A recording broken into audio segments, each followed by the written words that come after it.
Overclockers, my name's Briony and we have filmed a ton of unboxing videos. So we thought that we'd stitch them all together for the ultimate Overclockers Unboxed, the movie. Kicking things off with the Ducky One 3. Let's unbox the Ducky One 3 keyboard.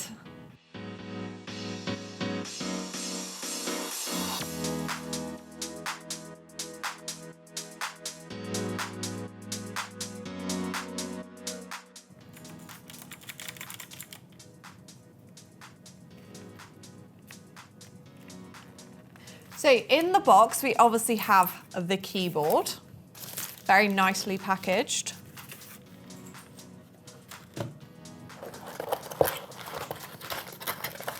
Behind here, there are some additional keycaps.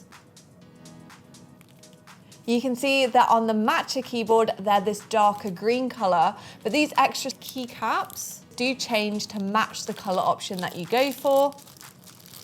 This is a matching keycap puller. This here is a switch puller for removing the removable switches. Finally, we have the braided cable. And once again, Ducky have been really clever because this matches the color of the keyboard. So on the matcha, it is this lovely brownie beige color. Also in the box, it looks like we get some Ducky stickers, which you can stick all over your PC.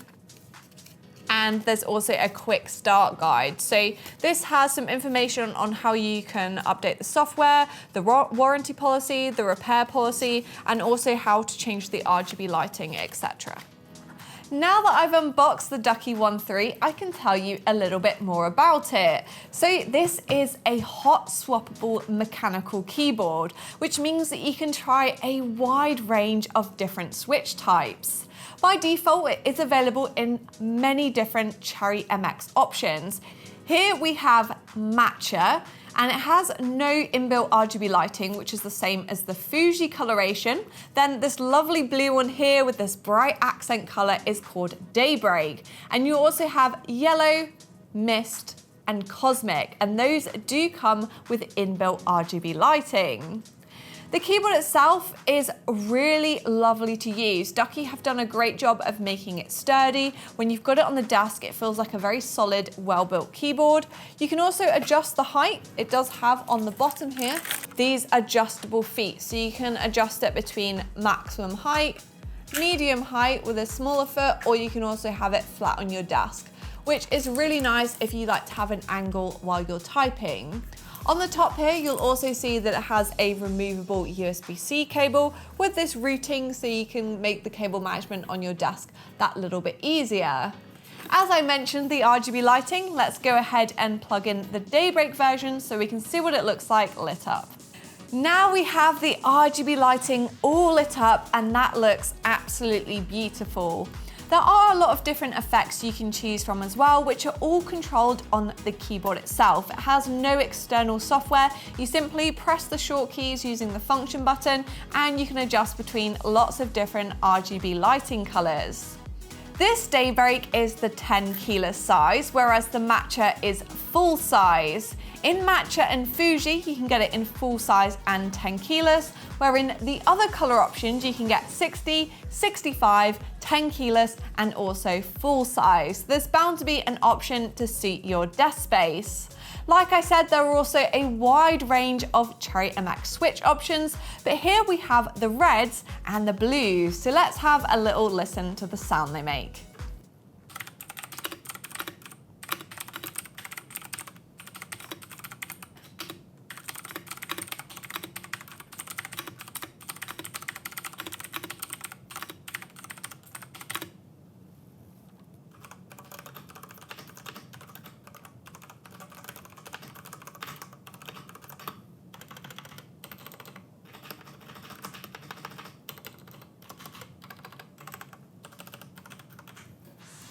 Now, I think that both of these keyboards sound absolutely fantastic, and that's because on the One 3, Ducky use something called quack mechanics, which is where they consider the sound and feel of the keyboard to be really important. It has these double shot PBT keycaps, and it also has some nice layers going on under the PCB, etc., to get that kind of like thocky, clicky sound without any of the rattles that you might get on other keyboards. So Ducky have done a really good job with the 1.3, and do remember that all the different switch options and all the different colours are available at Overclockers UK. Let's unbox the Ducky 1.3 Aura. These are the Ducky stickers. You get a quick start guide from Ducky, and this covers the warranty information and also the different basic instructions for adjusting the RGB lighting, which you do on board the keyboard itself. Now if we lift this up, you get these lovely lavender keycaps, which you can add to the keyboard to add that little bit of pop of color, and you also get a plain escape key as well if you want to swap the one that's already pre-installed on the keyboard.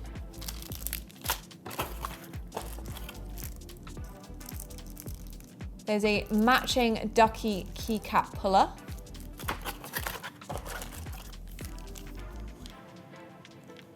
You do get their special limited edition spacebar, and this one is a Year of the Rabbit. Just look at that, so cute. This here is the switch puller, so it is a hot swappable mechanical keyboard, so you use that to remove and change the switches. And our final item is of course a very nice matching white braided cable, or if you opt to get the black edition, you will get a black braided cable.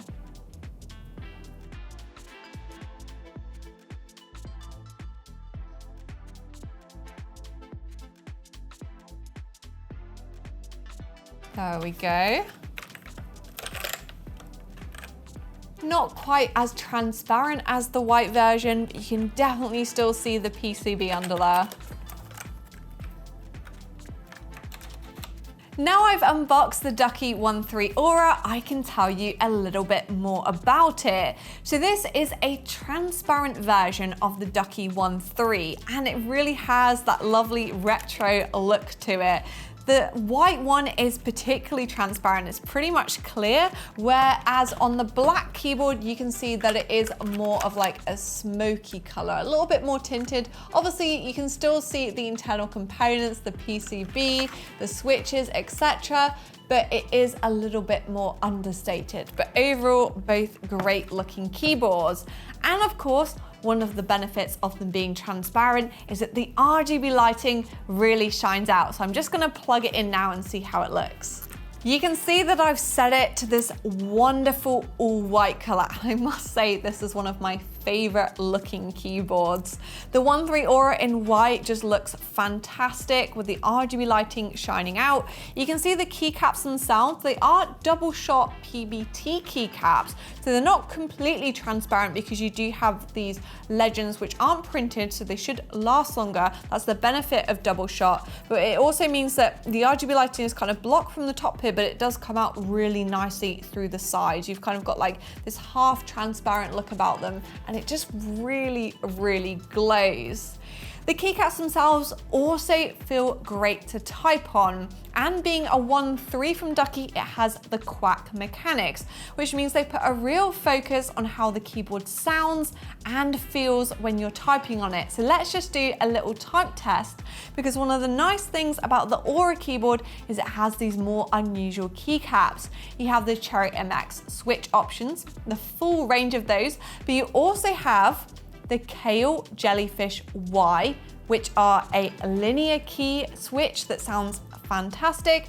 On the black keyboard here, we have the Gatoron Baby Kangaroo switches, which are another unusual switch, and these ones are tactile and they also sound fantastic. So let's just do a little bit of a sound test.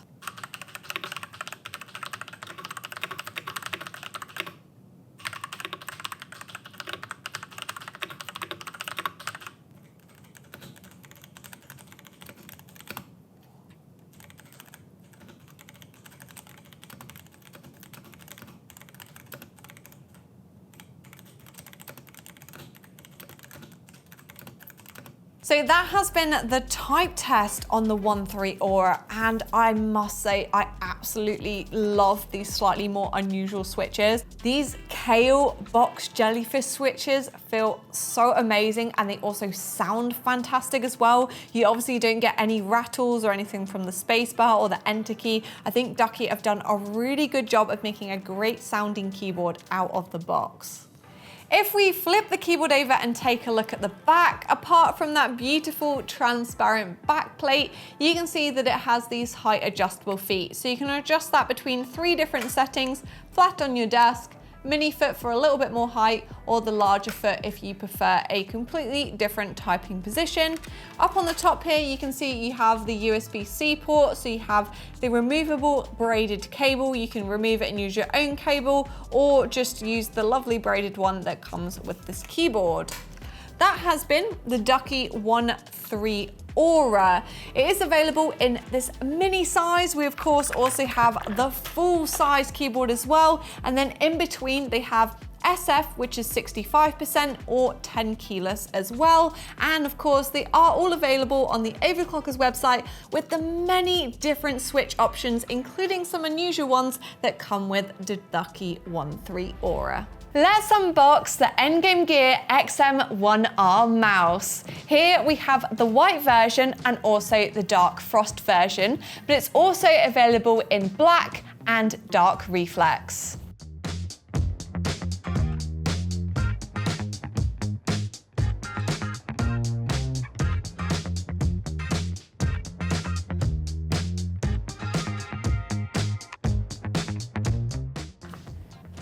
So there's a little bit of paper that says, "Thank you for choosing the XM1R. We hope you enjoy using it as much as we did creating it," with some socials on there. And on the back, also more links, and then also a quick start guide as well that tells you some features of the mouse, how to change the different settings. Very nice braided cable.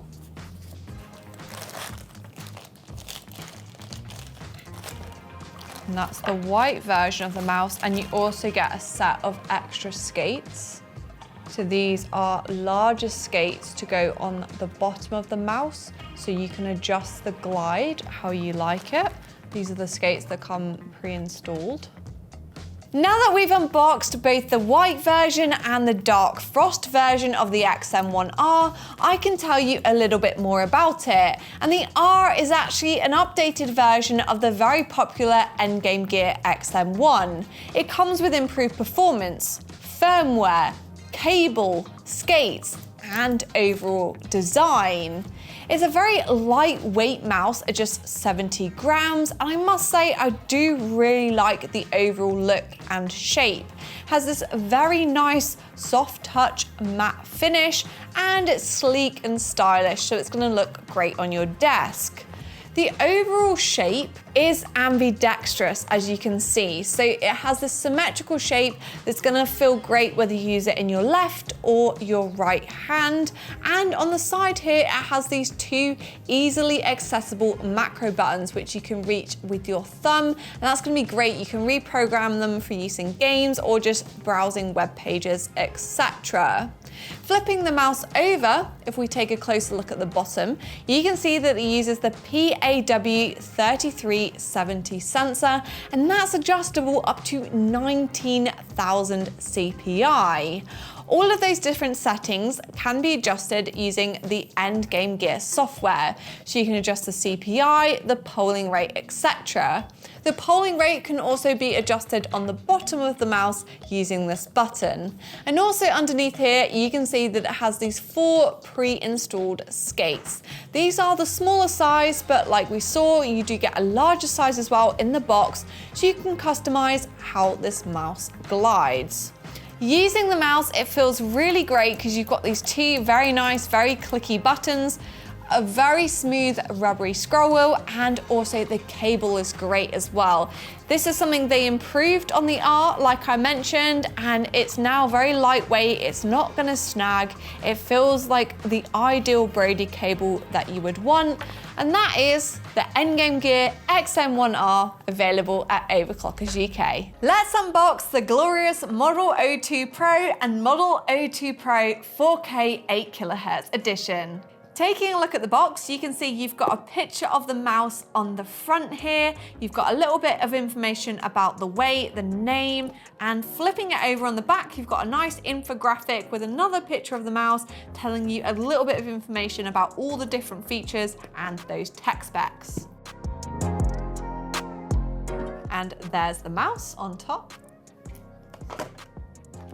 We then have the wireless dongle, and you've got this extender portion, and then also the individual USB. Lifting this off, we find the very nice lightweight braided cable, and that's finished in black to match the color of the mouse. There's this little glorious leaflet, so you have glorious logo on the front. On the back there, it just tells you a little bit about the glorious brand. And on the inside, it tells you where you can find their website, which has the quick start guide, product support, downloads, and warranty details. Don't eat this. We've then got a glorious sticker. I am a fan of stickers. I mean, you don't have to use it if you don't want to, but yeah, it's quite nice with the glorious logo on there. This here is a little QR code, so it says you can register your product to unlock 1 extra year of warranty for free. So that's always nice to know. And finally, we have this here. This looks to be a little booklet. This is the glorious Pro Quick Start Guide. So it tells you a little bit of information about the mouse, how to set it up, the battery life, how you can reset it, and of course, support and warranty information as well. It looks like you get a 2-year limited manufacturer warranty. Moving on to the Model O2 Pro 4K 8kHz edition. We once again have a nice picture of the mouse on the front of the box. You've got the weight, and now you have this shiny holographic kind of logo that tells you this is the 4K 8K edition. Flipping it over, we have a nice picture of the mouse and then an infographic telling you about all the different tech specs. That was a bit more satisfying that time. So there is the mouse itself. Nice and secure in this packaging. Now this is a little bit different. We have the glorious 4K dongle.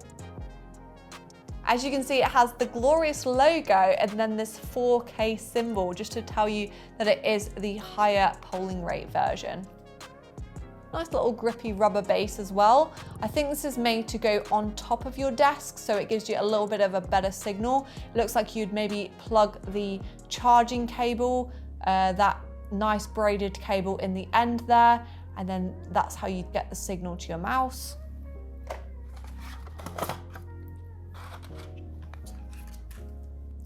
That's the braided cable that I just mentioned previously. It's the exact same as the other model, black braided, nice and lightweight. This is a little bit more important on the 8kHz version, because if you do want to get the maximum polling rate, you will actually have to plug it in and use it as a wired mouse. We've got this little glorious booklet once again. Tells you a little bit about the company, where to find their website. Glorious sticker, where you can register to get your extended warranty. Definitely do not eat. And then finally, the quick start guide. Looks to be the same as the other edition.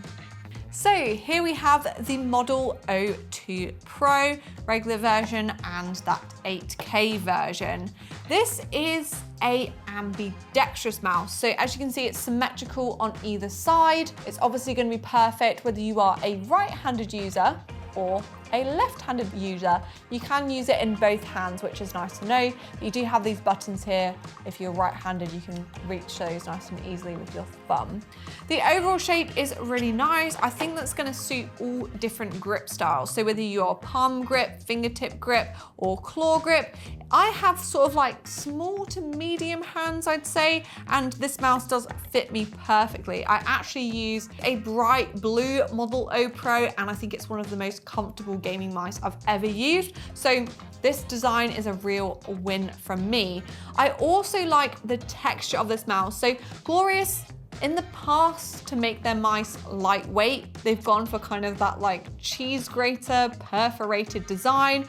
This mouse does have a nice solid body. So even though it's still very lightweight, they've not had to sacrifice the actual overall style and feel of the mouse. You can see that it has this slightly textured finish to it. So it's not really a matte or gloss coating, it's kind of somewhere in the middle. I really like it. You do actually have quite a lot of grip due to this texture.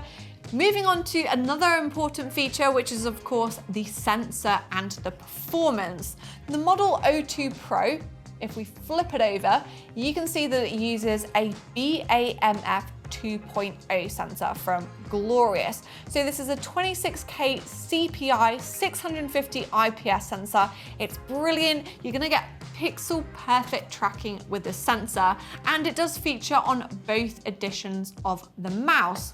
The main difference between them when it comes to performance is of course the polling rate. So polling rate is how often your mouse sends a signal to your computer, how often it pings that signal across. Like most gaming mice, the Model O2 Pro has a 1000 kilohertz polling rate, so 1000 times a millisecond, I think that is. So really quite fast, good for most tasks. But if you want that competitive advantage, this one pings 8,000 times, so 8 kilohertz sensor. So obviously it's sending a signal much more frequently to your computer, and that means it's going to be much more responsive at registering your inputs. Games like Valorant and Warzone 2 already take advantage of this. They've implemented that higher polling rate, so that is going to give you a real competitive advantage if you're playing those fast-paced FPS titles. Another important performance feature is of course the actual click itself, the switches on the mouse. And Glorious has opted to use the optical mechanical switches, so you get that nice satisfying mechanical click, but you also have the benefit of the optical technology. So that means they are much faster, they're much more responsive, and they also have a longer lifespan than your traditional physical contacts. Because they are wireless, battery life is clearly very important. With this particular mouse, you get up to 80 hours, which I think is really good. That's like 4 to 5 days. Even if you forget to turn it off overnight, you're still gonna get a lot of use out of this mouse before you need to charge it up. And one of the good things when you do happen to need to charge it, you've got this really nice cable which kind of slots in here, and it's nice and secure, and also it has fast charging as well. So if you want to get it back to using it wireless again, it fast charges, so it's probably only going to take a couple of hours. It's back up to maximum charge, and then you can go back to gaming again. With the 8K version, you might have to use it wired all the time. You get 4 kilohertz on the wireless dongle, but you do also have to plug it in if you want to get up to that 8 kilohertz polling rate. Also, because it is sending a signal much more frequently, you'll only get up to 35 hours of battery life if you opt to use it in the 4 kilohertz mode. Finally, I've spoken a lot about all the different features, the customizability. Obviously, you can change the CPI, you can change the polling rate. There's plenty of different options and features to change on this mouse. It's all controlled using the Glorious core software, which, as we saw in the booklet, you can download from their website. And that has been the Glorious Model O2 Pro mouse and the 4K 8K Hz edition. Both really great ambidextrous mice, and you can find them both on the Overclockers UK website. Are you tired of playing games on a rubbish monitor? After all, there's no point upgrading your PC if your monitor doesn't display all that extra performance. Well, let me introduce you to the brand new MSI MAG 323 UPF. It ticks literally every box.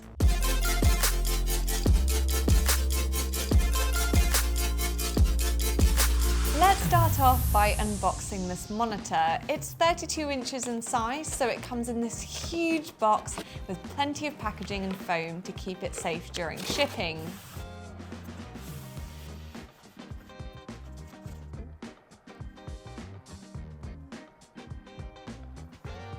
You then have all the accessories: a HDMI cable, display cable, USB cable, and quick start guide.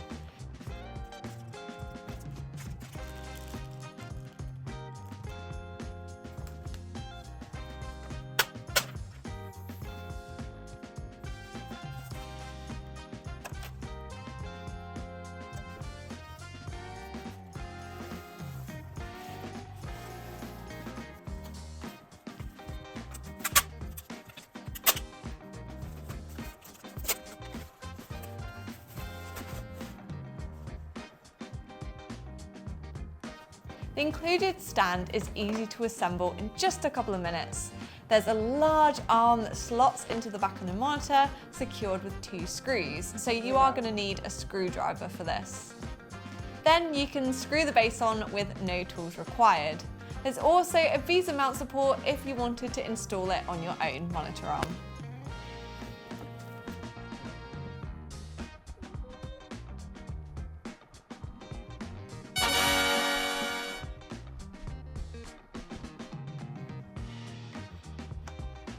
So the MSI MAG 323 UPF is a 32-inch monitor, like I mentioned, which I think is the real sweet spot for both FPS and RPG titles. It's also going to work for creative work and productivity tasks, as it gives you more screen space to work with, particularly when you're using multiple windows in split screen. The included stand ensures the large screen is nice and well supported, and it does have this large square base at the bottom that makes it feel really planted. You've got the option to adjust the height of the monitor, the tilt of the monitor, and also the rotation as well, so it's going to be comfortable to use no matter your height or seating position.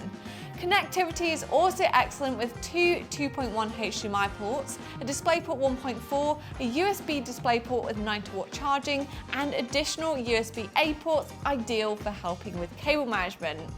The overall build quality feels really good, and I love the sleek black design with these super duper thin bezels that are going to suit any PC setup and also even enhance the look of it.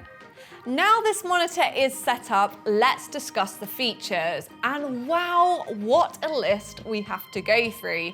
The MSI MAG 323 UPF is ideal for trying out 4K gaming at a high refresh rate without blowing the budget, as it comes with an £800 price tag, which is actually very reasonable for a large monitor with such great spec. Gameplay is super smooth thanks to the 160Hz refresh rate and 1 millisecond response time, which reduce motion blur in fast-paced titles like shooters, sports, and sim racing. The FreeSync Premium Pro certification is only awarded to the best displays, and the 323 UPF is guaranteed to be tear-free, low flicker, with low latency HDR and low frame rate compensation. On top of this, games and content are rich in colour and immersive thanks to the rapid IPS technology and HDR 600 brightness, with a colour gamut of 95% of DCI EP3, a wide viewing angle, and impressive colour accuracy. One of my favourite features of this monitor is the MSI Gaming Intelligent app. it's a little piece of software and you can download it, and as long as your monitor is plugged into your PC via USB, you can update the firmware and change all the different settings with just a click of your mouse. You can set different profiles for each game type and switch settings with ease, which overall makes for a great experience. So, in conclusion, the MSI MAG 323 UPF is a beautiful looking monitor that ticks pretty much every box. You've got that high quality IPS display, fast response time, high refresh rate, 4K resolution, which is super crispy, and FreeSync Premium Pro technology. You can get yours now on the Overclockers website, and I'll make sure to drop a link below. Thanks very much for watching. Please give this video a big like and do hit the subscribe button if you enjoyed it. It really helps us out here, and I'll catch you again in the next one. Let's unbox the Ducky One 2.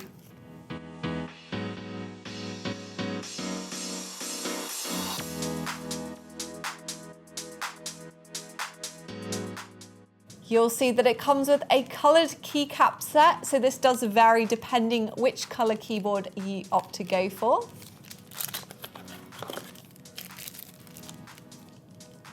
There's also a plain spacebar just in case you don't want to use the included Year of the Rabbit limited edition one. This here is the Ducky branded keycap puller. And finally, an included plain cable. In the box is this Ducky sticker set. We then have a quick start guide, so this kind of tells you how to change the RGB lighting settings and also a little bit about the warranty as well. Let's take a look at Horizon.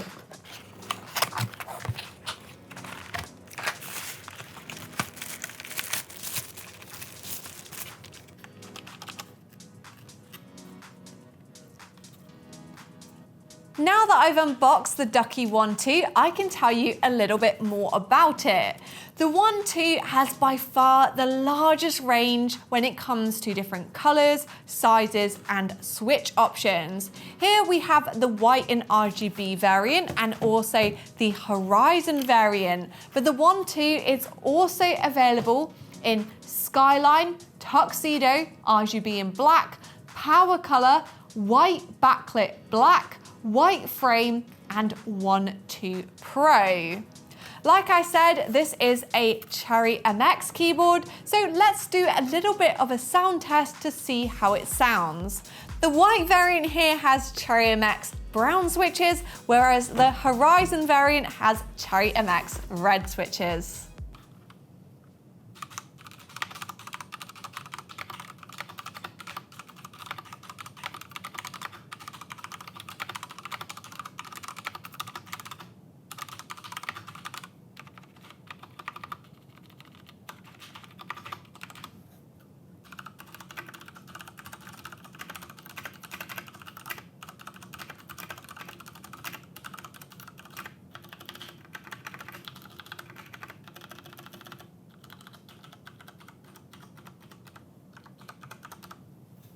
As you can hear, that was some pretty satisfying typing from the One 2. Let's flip it over and take a look at what we've got on the back. You'll notice that it has these feet which can be adjusted between 3 different settings. You can have the keyboard flat on your desk, smaller foot for a little bit more height, or of course the larger foot for a completely different typing angle. You'll also see that you have a removable USB-C cable. It is a plain plastic cable, so you might want to swap that out for a nice braided one. There are also some channels back here to help aid with cable management. Flipping it back over, our white version does come with RGB lighting. Not all the One 2 keyboards do have inbuilt RGB lighting, so you will have to look at each one individually depending on what color you go for, but let's quickly plug it in and see what it looks like. Oh yes, that does look really nice, particularly with the white body. I think it matches really well. You can of course change the different colors and things as well on board the keyboard itself. If you've been looking at a few different Ducky keyboards, you might have noticed the 1.3 and the 1.2. The main difference is that the switches on the 1.2 are not removable. So you do have a wide range of Cherry MX switch options to choose from, but you can't swap them out. You are kind of stuck with the ones that are soldered on the 1.2, whereas the 1.3 does come with hot swappable switches. That has been the Ducky One 2, available in loads of different colours on the Overclockers UK website. Let's unbox the Ducky One 3 Classic.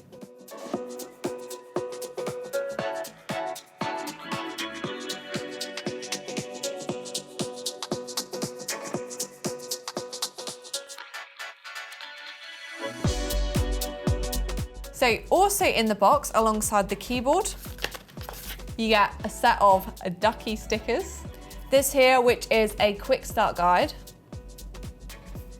You can see inside it has some information about the warranty and also options on how to change the RGB lighting, which you do on the keyboard itself. If I lift this up,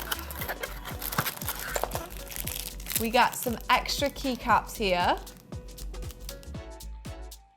So on the Classic, these are a lovely lavender purple color. You've also got a classic enter key if you want to swap out the purple one that's already on the keyboard, and a circular Ducky escape key as well.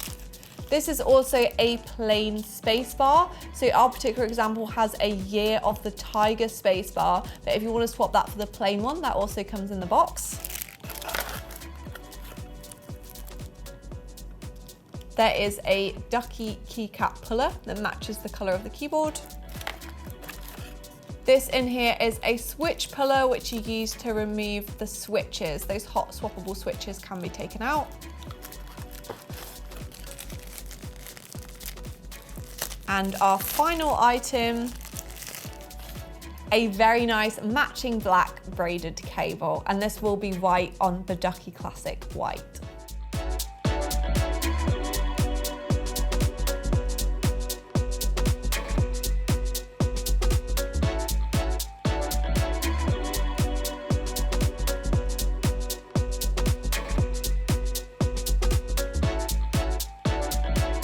Now I've unboxed the Ducky One 3 Classic, I can tell you a little bit more about it. So this is a hot swappable mechanical keyboard, which means that it does come with a very wide range of Cherry MX switch options, but you can also remove them using that switch puller and insert your own switches or replace one if you need to, or you can even have a mixture of different switches on the keyboard itself. The One 3 Classic is available in black or white, and it does have RGB lighting. As you can see, I've plugged in the white full-sized edition here so you can see how that looks. There is a wide range of different settings to choose from, and you can adjust all the RGB lighting on board the keyboard itself using those functionality keys. I think that personally it does look fantastic. You can see that on the One 3 Classic, you do get these special edition space bars. So our white version is a year of the Rabbit keyboard, and our black version is a year of the Tiger keyboard. However, inside the box, there is also a plain space bar if you want to swap that out, alongside swapping out those additional colored keycaps if you wanted to. You can swap them out to the plain ones, or you can even add some more if you want a little bit of extra color on the keyboard itself. I think the overall design of the Classic is really sleek. Obviously, it's available in either black or white, and you do have these silver sides here as well, which I think finish it off really nicely. The black edition of the keyboard actually also has a white backplate.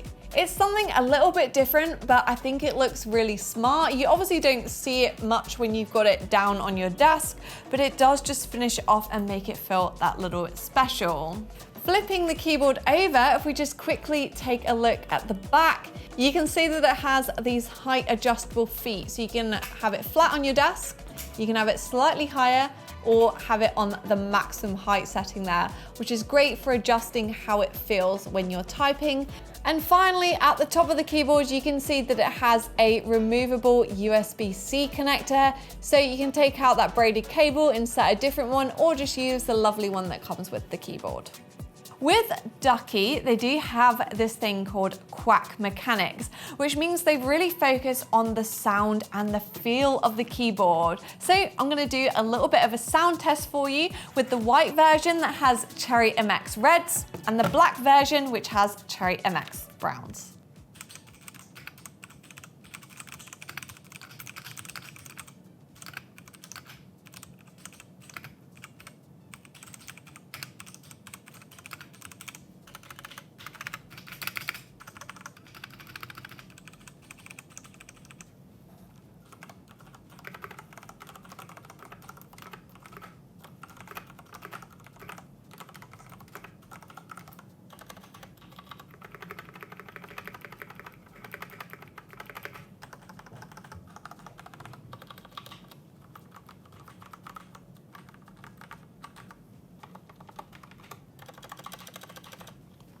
Those key presses certainly sound very satisfying. You get very few rattles from the spacebar and the enter key. And if you wanted to hear all the different switch options available rather than just the reds and the browns, you can check out our dedicated 1.3 Ducky Classic video, where I actually tried all of the different Cherry MX switch options we sell. Also, with the Ducky 1.3 Classic, it's obviously available in black or white, and you can get it in 4 different sizes. You've got the mini, which is 60%, small form factor, which is this one, 65%, 10 keyless, and then you've also got the full-sized option as well, and all of those are available on the Overclockers website. Let's unbox the Endgame Gear XM1 RGB in dark reflex and black. However, it's also available in white and dark frost.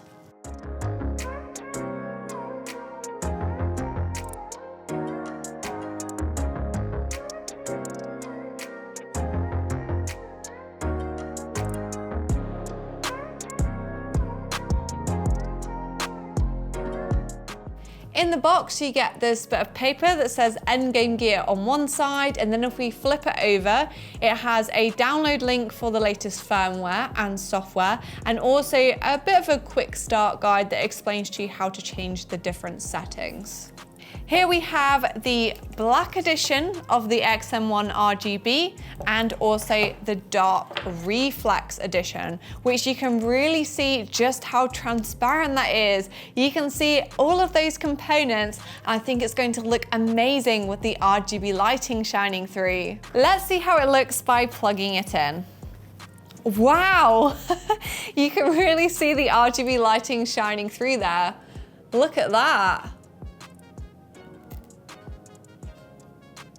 That's beautiful. If you want a mouse that's really gonna light up your desk, that looks amazing. Okay, so it actually has 16 RGB LEDs, and you can adjust that up to 16.8 million different colors. So that's all the colors on the color wheel. This mouse can do it. You adjust them using the Endgame Gear software that can also adjust the sensitivity of the mouse and the accuracy, adjust the macros, the polling rate, etc. Speaking of the accuracy and the sensitivity, if we flip the mouse over, you can see that it uses the Pixar PMW3389 sensor, and that's adjustable up to 16,000 CPI. You can also adjust the polling rate on the bottom of the mouse here, and you can see that the RGB version uses these really large skates. So that means it's hopefully going to glide beautifully. Which it does. It feels really nice in the hand. It does have more of a glossy finish, but I like how that looks. It maybe doesn't feel quite as nice as the matte coating that you find on the black edition, but it does definitely look amazing. The XM1 RGB is an ambidextrous mouse, so you can see here that it is symmetrical. That means that if you're left-handed or you're right-handed, you'll be able to use this mouse just fine. On the left-hand side, if we turn it over, you can see that it has these buttons here, which you can easily access with your thumb, and those are macros that can be changed. If I put it back down on the desk, it does glide really nicely, and Yes, those are some really nice clicky buttons as well. And I like the rubberized scroll wheel. It is a mouse that has a cable, but Endgame have done a really good job of choosing a lightweight braided cable that isn't gonna snag while you're trying to hit all those headshots. And that is the Endgame Gear XM1 with RGB lighting, available at Overclockers UK. Let's unbox the Ducky Shine 7.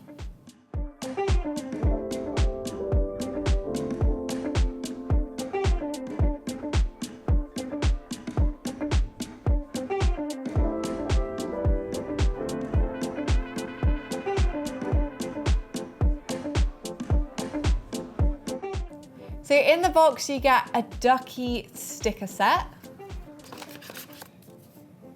There's also a quick start guide which has some warranty information and also instructions on how to change the RGB lighting, download the software, etc. We have a plain spacebar just in case you didn't want to use the limited edition Year of the Rabbit spacebar. You can swap it out for a plain black one.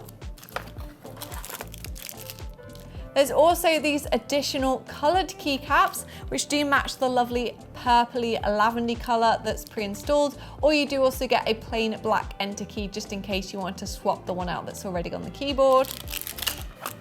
There is an included keycap puller. And finally, a lovely black braided cable.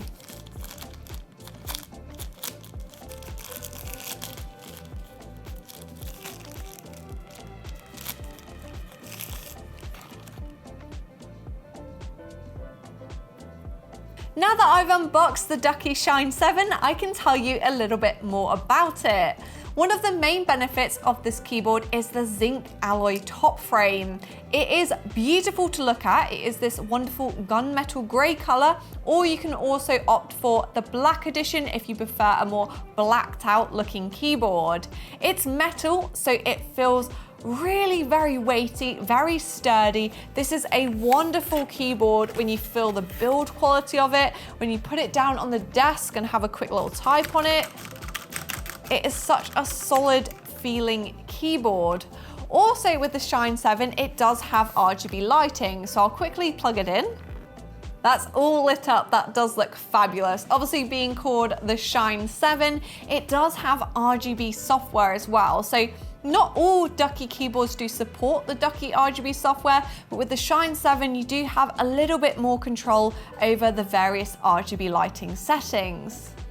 If we flip the keyboard over onto the back side, you can see that it does have these height adjustable feet. So that means that you can swap it between lying flat on your desk like we have here, or you can raise the feet up, have a little bit more height, or there's also a medium setting there as well.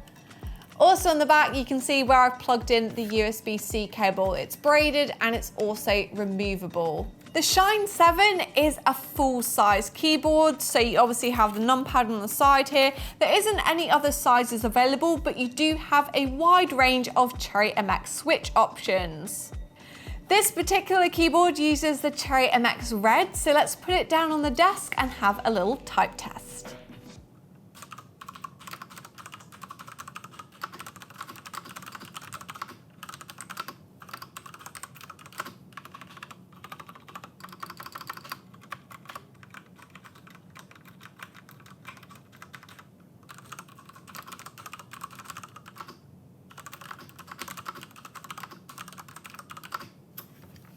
That was a lovely satisfying sound from those Cherry MX Red switches.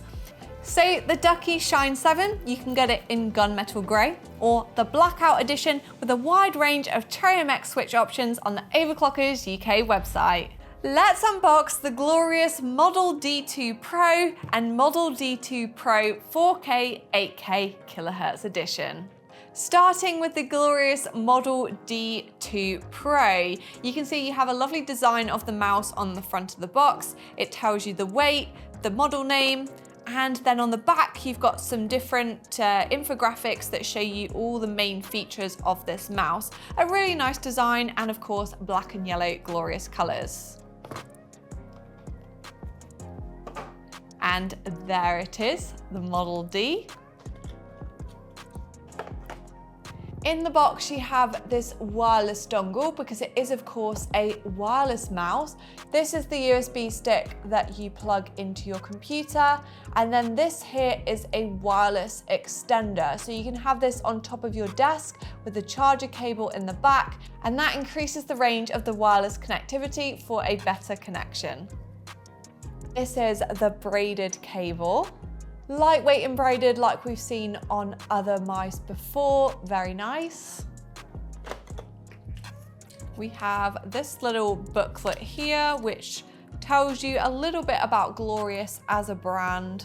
And then on the inside, it tells you where you can find the different downloads and the quick start guide, product support, etc., with a link to their website in a load of different languages.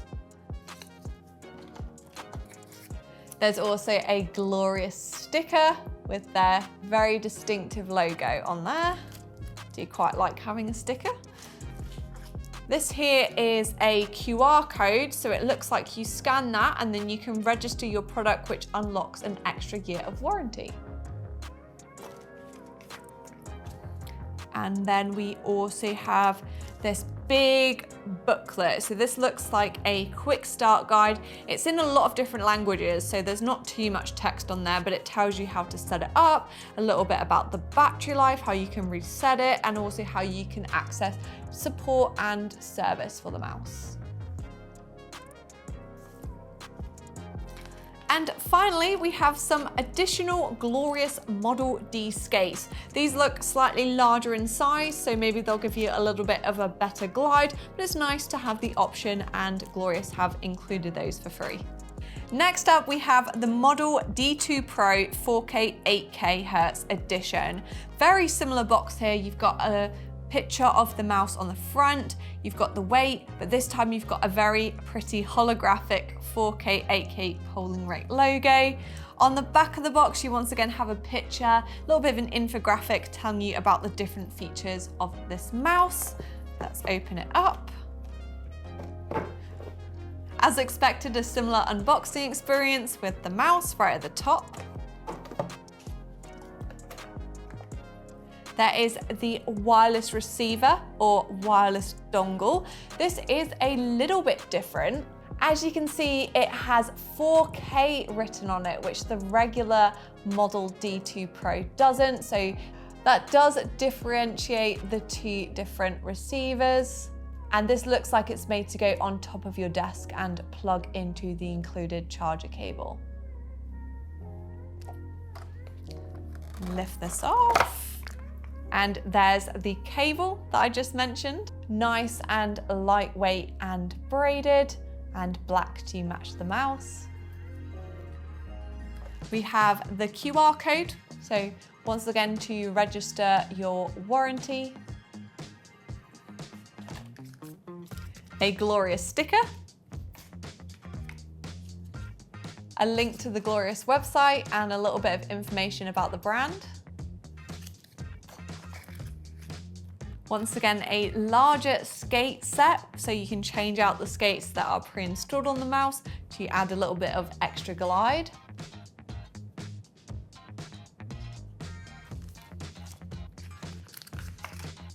And finally, we have the Model D2 Pro quick start guide. So it does tell you a little bit about the mouse and how to set it up, the battery life, reset it, access the support and service, and a little bit about the 2-year warranty as well. So very handy to have when you're setting everything up.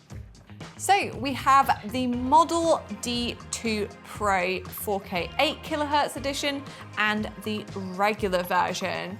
What was in the box is pretty much the same. The only difference is the dongle. You've got the 4K receiver, or you've just got the regular receiver with the separate USB stick. You get the same cable, and of course, you get this pretty much the same mouse, just the sensor inside that's different. So the overall shape of the Model D2 Pro is very ergonomic. It's obviously made for right-handed users, and it feels great in my hand. It does say on the box it's made for medium to large hands. I'd say maybe have slightly smaller hands, maybe small to medium. It still feels great, and it feels like you can use it in all different grip styles as well. So palm grip, fingertip, claw grip. It's going to be great for all of that, but you will want to be a right-handed user because of the ergonomic right-handed shape. The overall texture is really nice. Obviously, Glorious have moved away from that kind of like, I wouldn't call it a cheese grater, but it kind of reminds me of that, where they have these perforated holes in the body. This one is much more sleek, but it's still nice and grippy as well. And of course, it's still pretty lightweight. The surface is like a, not matte, but not gloss either. It's kind of somewhere in the middle, and it's like this black textured finish, but it feels really, really nice. If we just take a closer look at it here, you should be able to see that quite nicely on camera. The textured finish that just adds a little bit of extra grip, and it's going to be great for everyone to use. So the Model D2 Pro, the regular version, weighs just 60 grams, whereas the 8 kilohertz edition, that's gonna weigh 62 grams. So that extra bit of technology, it does add a couple of grams of weight, but I'll be honest, they do feel extremely similar. I can't really tell a difference between them. You'd only really notice it when you put them on a set of scales. If we turn the mouse over and take a look at the sensor, it uses the glorious BAMF 2.0 sensor, has up to 26K CPI, 650 IPS, and it is a brilliant sensor, so all of your tracking is going to be pixel perfect. And both the 8K version and the regular version use the same sensor. So the main difference then is going to be the polling rate. Now, polling rate is how often your mouse talks to your computer or pings or sends a signal. Like most gaming mice, the Model D Pro 2 has a 1000 Hertz polling rate, whereas the 8K version has an 8000 kilohertz polling rate. That means it's going to ping your PC much more frequently, and it therefore feels way more responsive. Games like Valorant and Warzone 2 have already implemented this, which means that their games can take advantage of the faster polling rate, and it means that if you're playing those competitive FPS titles, this mouse is really going to give you the edge. Glorious has opted to use optical mechanical switches. So you've got that really satisfying press of the mechanical switch, but being optical, they register that little bit faster, they're more responsive, and they also have a longer lifespan than your traditional contact switches. It also glides really nice on the desk, and what I love about it is that it's a wireless mouse, so you're not tethered down by a cable, you're not gonna get any snagging, you don't need one of those scorpion things to hold your cable because it is wireless. With the Model D2 Pro, if you want to get up to the 8K polling rate though, you will actually have to plug it in using the nice lightweight braided cable, but I think wireless connectivity is just, it feels so great. You cannot get up to 4K on the dongle, but I am a huge advocate of wireless mouse now. I made the switch over. Modern wireless mice are so good. You don't really get any latency or anything, and they are brilliant. Another important thing when it comes to wireless mice is battery life. So the battery life on this mouse overall is pretty good. You're looking up to 80 hours of battery life, so that's probably going to last you about 4 days, even if you forget to switch it off in the evenings. With the 4K polling rate turned on though, if you opt to go for the 4K 8K version, you do only get up to 35 hours of battery life, so you're probably going to have to be charging it every night if you're using it all day, just because it's sending that signal so much more frequently, 4 times more frequently, which means that you are going to have to charge it more often.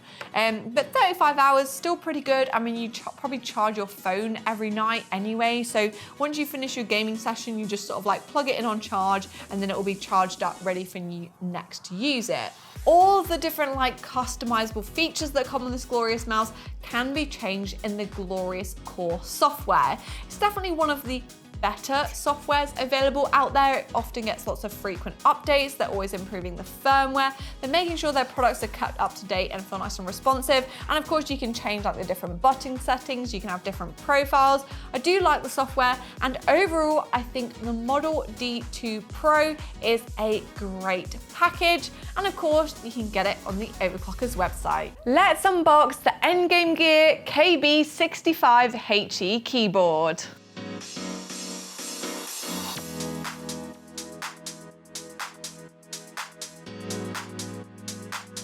Put that to one side for the moment. There's a little bit of paper in here which is a quick start guide. So that's basically just telling you to go to the Endgame Gear website and download, and that's when you're going to be able to download the software and also download the instruction manual for this keyboard. There's also a braided cable held together with this rubber strap. And it is a braided USB-C cable. Also looks to be a good length as well. And then finally, we have an additional keycap with the Endgame logo in a bright yellow color, which is the brand's color. And then also 2 additional rubber feet. So those are for adjusting the height of the keyboard. The keyboard stock comes with quite shallow feet, so it'll sit flat on the desk. And then additionally, you do get these slightly taller feet, so you can adjust the angle if it's a bit more comfortable. So let's move all this out of the way. Now we've unboxed the KB65HE, let's take a closer look at it. First thing I noticed is how heavy and sturdy it is. It does have that CNC aluminium chassis, and it is a great base for a keyboard. It creates a really solid feeling device, which is just what you want for a good typing experience. The keycaps are PBT, double shot PBT, so that means they're more hard wearing. Those legends aren't gonna wear off, and they should stay looking nice without going all shiny and manky. Also, this keyboard does have the very cool, very special Hall effect technology. So this is like a brand new kind of switch mechanic where they don't actually touch each other. There's no metal contact. It uses like the magnetic field. I don't exactly know how it works, but essentially it's more precise, it's more accurate, and it's also much faster as well. So it's great for gaming. That little bit of response time really matters when you're trying to like make that really quick move or hit that headshot, etc. It's going to make a big difference to those of you that are using the keyboard to game with. So the switches are called the Gateron KS37B. They're linear, they have a 29G actuation force, which does feel pretty nice. We will do a little bit of a sound test later on these. And on this keyboard, it is only available with that one type of switch, but they are actually hot swappable as well. So you can remove the keycap, use a switch puller, like the one that I've got here, and take them out. So what you can do, that means if you don't like the feel of these switches, maybe you want to go for a tactile switch instead. Linear tends to be better for gaming, but it is all down to personal preference. You can then swap them for a different switch type. You just have to make sure they are compatible Hall effect switches. It won't work with like a standard Cherry MX switch, for example. You do have to make sure you're swapping out using Hall effect switches. Also with Hall effect, the actuation point is actually adjustable. So on this keyboard, you can adjust it from 0.1 to 4 millimeters using the Endgame software. So that means you can make it so it triggers as soon as you press the key, or you can make it quite low down. So you have to really push the key in quite far. So now we've taken a look at the switches and the keycaps, we'll flip it over and just take a quick look at the back of the keyboard. So you can see this really nice aluminium case. It's finished in this kind of, it's not matte black, but it's not gloss. It's kind of a satin finish, which I think is really nice. You've got this big rubber strip along the bottom here, which should help the keyboard grip to the desk and not move around when you're having these really intense gaming sessions. And then you've also got the rubber feet. So the ones that come with it are this really shallow depth, and I will grab the spare ones as well so we can just have a look at how those compare. So this one here is the default, really shallow. And then this one here is the additional one. So that means you can adjust it from a 5-degree angle to a 7.5-degree angle, which might make it more comfortable while you're typing. I personally like to have my feet a little bit higher, but they're really easy to swap out. You can just push them in and out, as long as you've got them the right way around. So now let's plug it in and take a look at the included per key RGB lighting. That's really nice. Hopefully you can see that on camera, lighting up. At the moment it's got a wave effect to it, but of course you can change this using the Endgame software. It's a really simple download from their website. It's quite lightweight as well. It shouldn't do anything crazy to your CPU. Obviously it's a gaming keyboard, so you need that software to be lightweight, not affect your performance. Now we've seen the RGB lighting, let's do a little bit of a sound test and see how those Gateron switches sound on this keyboard.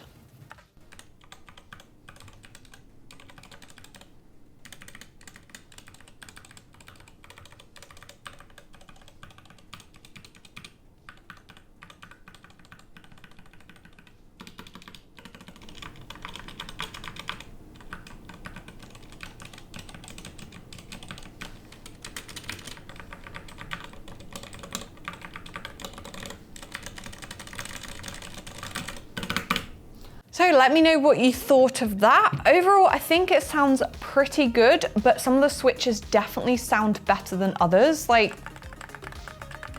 that's quite thocky. That's quite pingy, so it's a little bit inconsistent across the keyboard. Also, the larger switches that have stabilizers do sound a little bit iffy if you want that like really thocky sound. So I would be tempted to mod this keyboard. You could probably mod the stabilizers, or maybe you could look at changing the foam actually inside the body to try and get a more consistent sound across it. But out of the box, I think it's pretty good. You've got a really good starting point with the aluminium chassis. Obviously a couple of mods, I think if you wanted it to sound good, you really could make it like that nice thocky, clicky mechanical sound with a couple of mods, but if you're not really bothered in that, I think it does sound pretty good just how it is. It's definitely a gaming keyboard though, so obviously the main feature of this keyboard, it's not going to be like an amazing enthusiast typing keyboard. It's aimed more at gamers that want the really fast response time, the adjustable actuation point. You just want a keyboard that is going to help you hit those headshots, help you dodge those boss fights, etc. I think obviously that's what Endgame's going with this keyboard. They are like a gaming brand. They've got the gaming mice, and now they've got this really nice keyboard to add to the lineup. So I think overall, really nice. Definitely let me know what you think in the comments below of the KB65HE available at Overclockers UK. Let's unbox these Ducky Origin keyboards.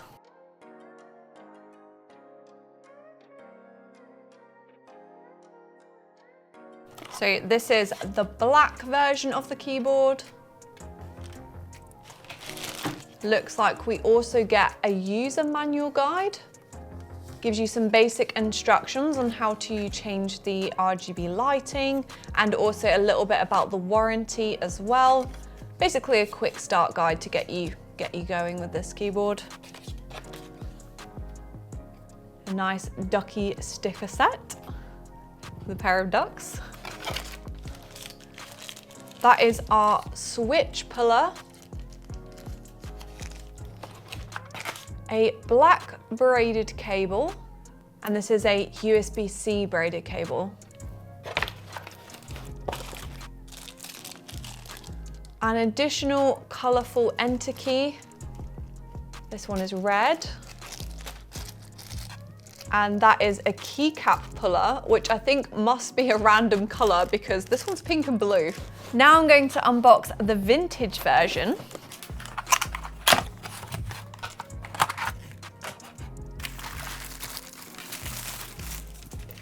This one is definitely my favorite, and you can see why. Really cool beige vintage color. You get the same sticker set and the same user manual. This time around, the braided cable is white. Also a USB-C braided cable, and it comes with this same rubber strap. That's the additional colored keycap, once again red. We've got a switch puller to remove the hot swappable switches. And then the keycap puller. Once again, pink and blue. Pretty random, but it'll do the job just the same.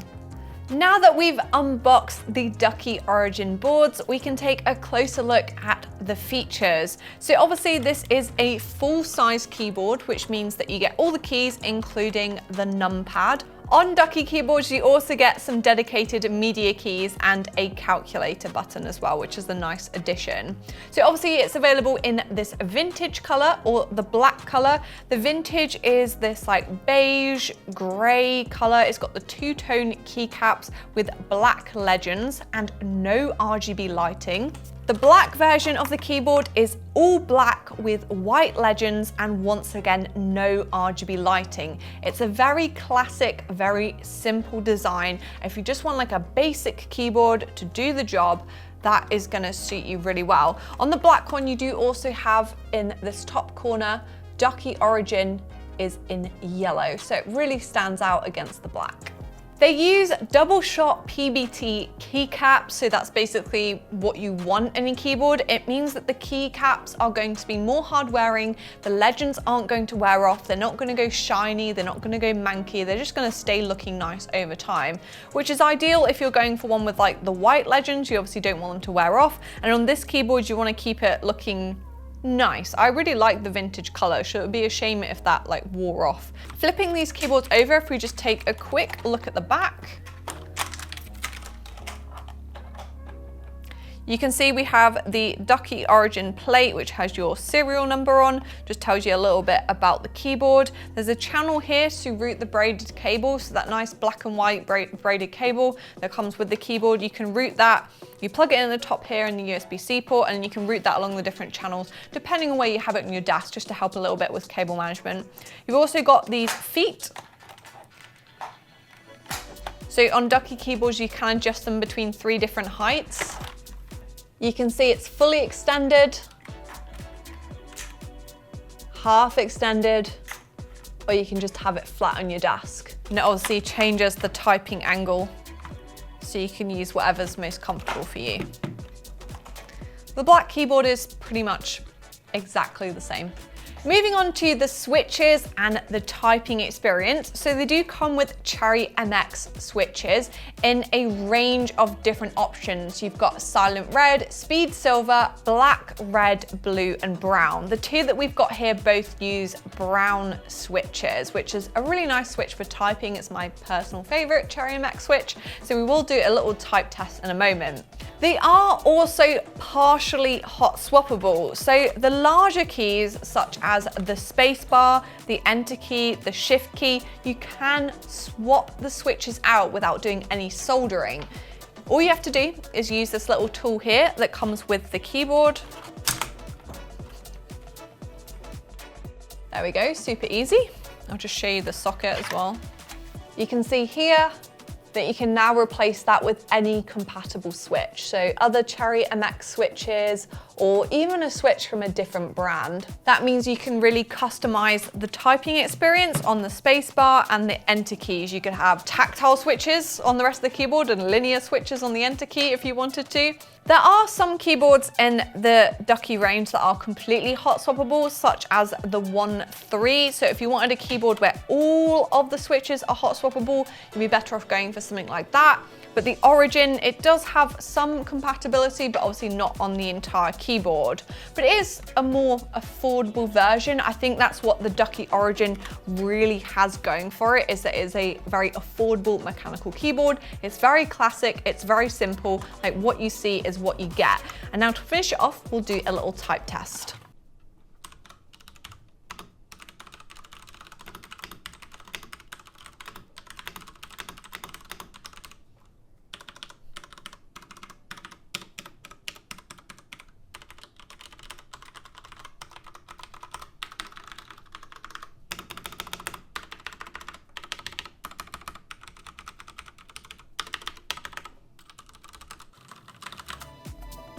Okay, there we have it. I do really like Cherry MX brown switches, and I think this keyboard does sound pretty good overall. Even like the stabilizer keys, they sound reasonably solid, not too rattly. Overall, a really good typing experience out of the box, but make sure you do let me know what you think. So if you enjoyed the video, make sure to subscribe. We're trying to get to 50,000 subscribers, and check out the Ducky Origin keyboard available at Overclockers UK. Let's unbox the Ducky Doom 1.3 Special Edition keyboard.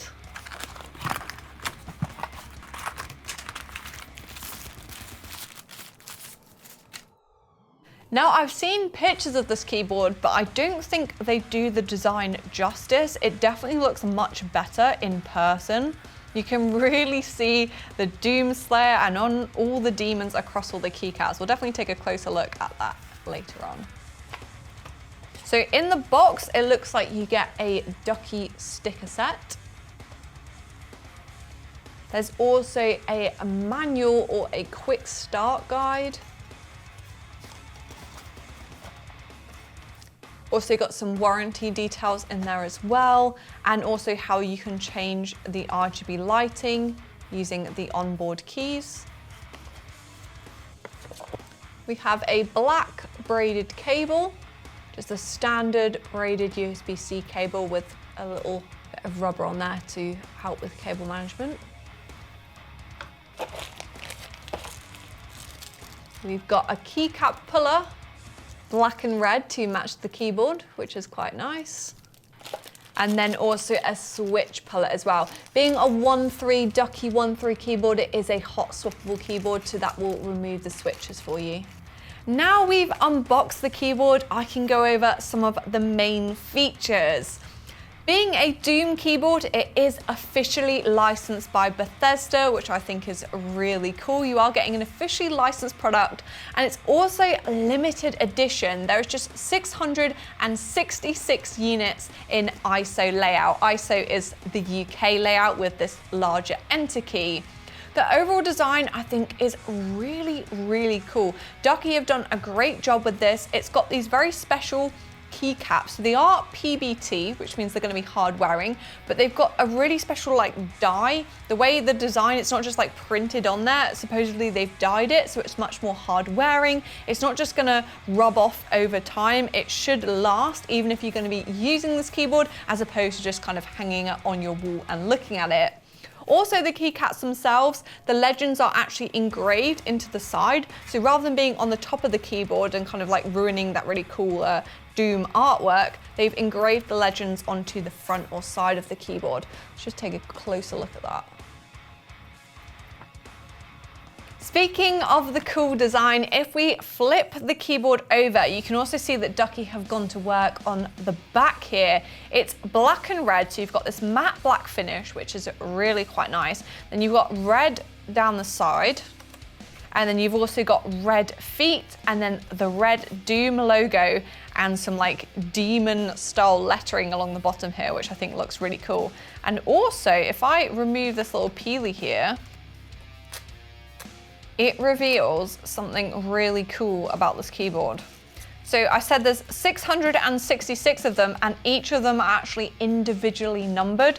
So this one is number 655 of 666. You can just see that on the top there, the top right-hand corner. Super cool that you know you're getting something limited edition, and also no one's gonna have the same number as you as well. Also on the back of the keyboard, like any other Ducky 1.3, it does have these adjustable feet. So you can have them flat, which means the keyboard's gonna be flat on your desk. You can put up the small feet and it will be slightly more raised, or you can have the larger foot, so it will be at a really steep angle. So it just means when you're typing, depending on how you like to sit, you can just adjust it so it's more comfortable for you. So going back to the keyboard itself, it does use Cherry MX switches. There are a range of different options available. Even though it's limited edition, they have done a few different switch types, which I think is really nice. We have the silent red, but you can also get it in just regular Cherry MX red, brown, and blue. So depending on which switch type is your favorite. It also is a hot swappable keyboard. So like I mentioned earlier, all you have to do is use the little switch puller that comes with the keyboard, and you can remove them and change them to any compatible switch type.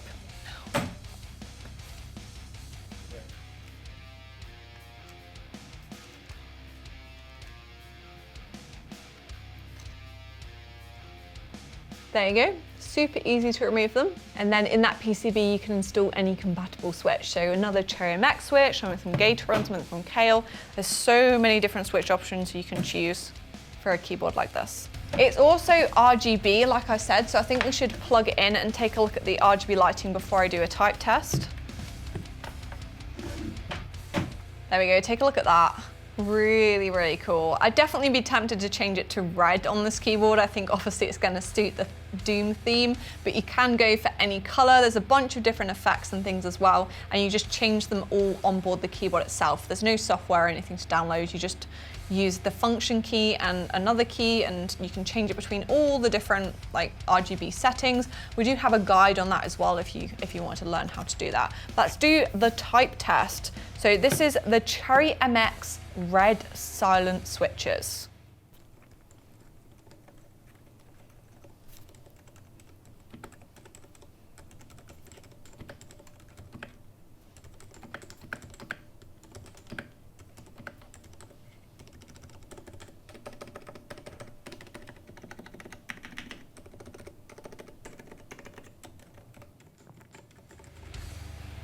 I must say that is definitely silent. So if you want to hear the screams of your enemies, of those demons being ripped and teared over the sound of your mechanical keyboard, I think the Cherry MX silent switches are definitely going to be for you. It also feels really nice. It's a very solid keyboard to type on. Being a 1.3, it does have what Ducky call its quack mechanics. So that basically means that they've taken notice of the fact that a keyboard should sound good. And they've made a few changes to the stabilizers and the foam inside the body just to make sure you get a really nice typing experience. And it's really paid off because it's a great keyboard to type on. If you're not just going to use it as a collector's piece and actually game on it or do some work on it, I think it's going to be really great for that. So that has been the Ducky 1.3 Doom Special Edition. There's only 666 of these available in those different switch options, so make sure to get yours on the Overclockers website.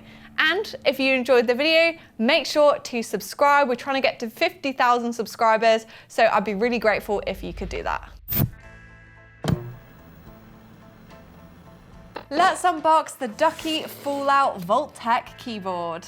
So taking a look at the package, you can see that it has this really eye-catching blue and yellow design on the front with a Vault Boy, and then turning it over, there's a little bit of information, a few advisories about the keyboard. Once again, Vault Boy on the back there, and then it's telling you that it's a Ducky and Fallout collaboration.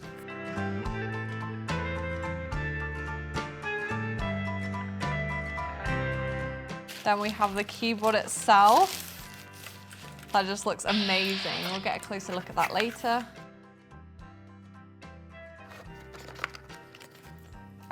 There is of course a Ducky sticker set.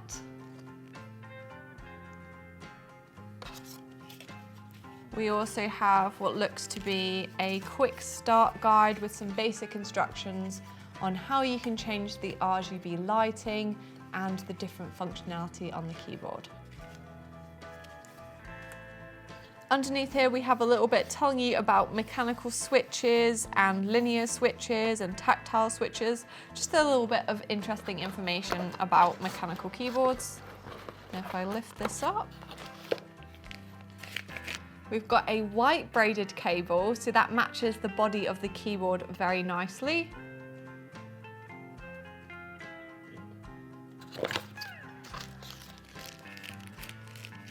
We then have this, which is a switch pillar. So the switch pillar is to remove the hot swappable switches. Oh, these look really cool. Okay, so this is a keycap puller, blue and yellow to match the color of the keyboard, which is quite nice. I like that Ducky has done that in that blue and yellow matching coloration.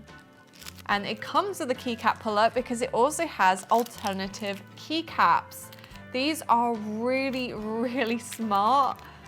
You can see that you get a lot of different Vault Boy designs and just kind of Fallout themed keycaps.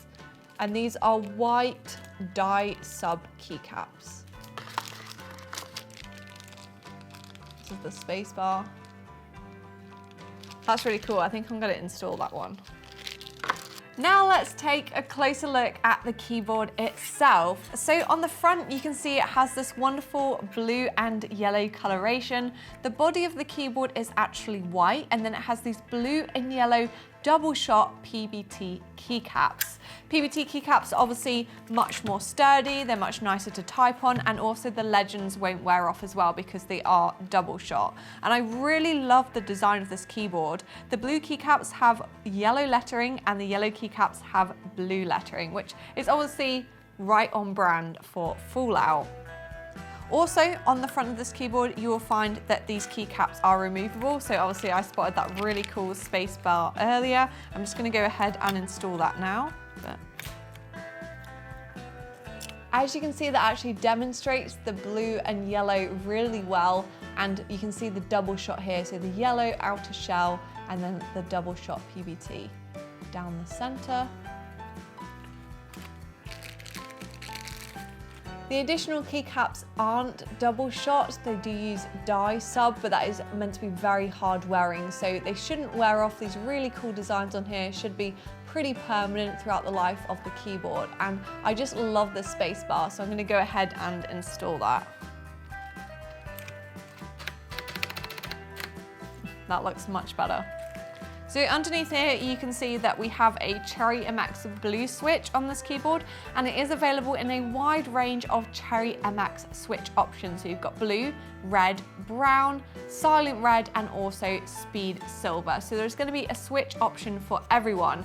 And best of all, they are hot swappable. So using that included tool that we unboxed earlier, squeeze it, pop it out. They are super easy to change. There's no soldering required, and you can now install any compatible switch type. So Gateron, Kale, there are thousands of different options to choose from. Tactile, clicky, you name it, you can find it. And I love that you can do that with this keyboard, although the Cherry MX Blues do suit it rather well. I'm gonna go for this keycap because it looks like me on a Monday morning. Zombified.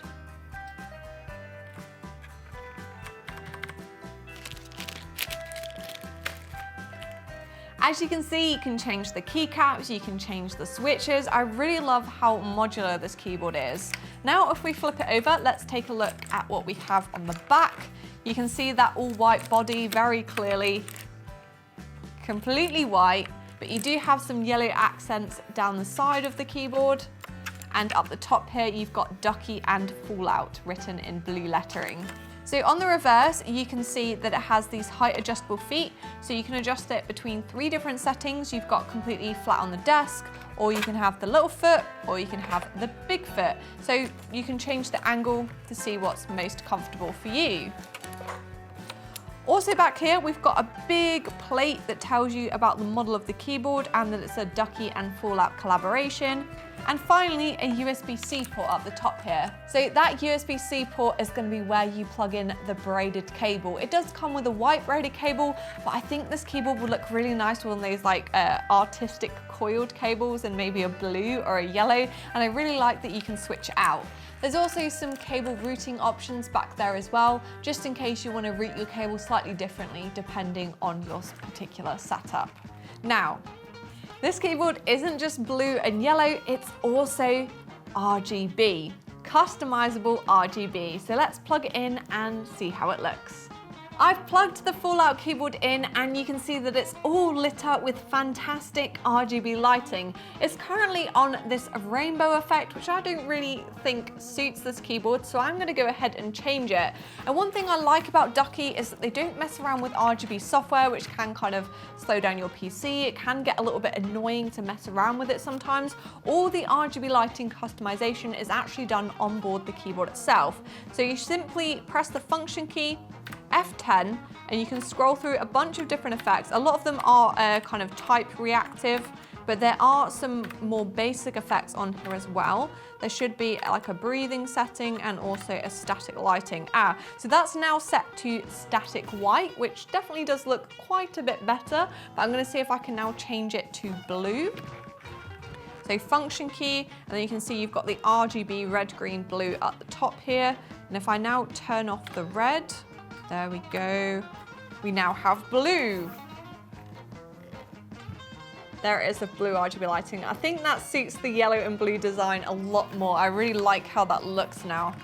So now we've taken a look at all the aesthetic features. I think the most important thing is to end with a type test. Like I mentioned earlier, our particular sample has Cherry MX blue switches, so let's see how they sound.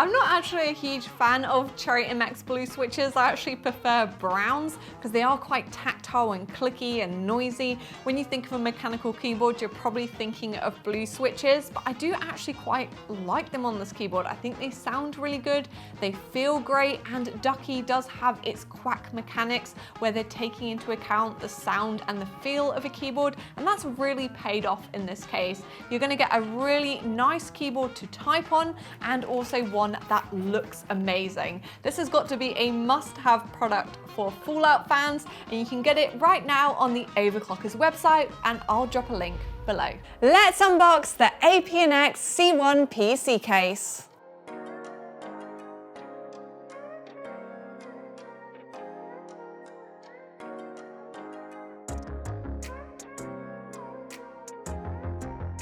Ta-da!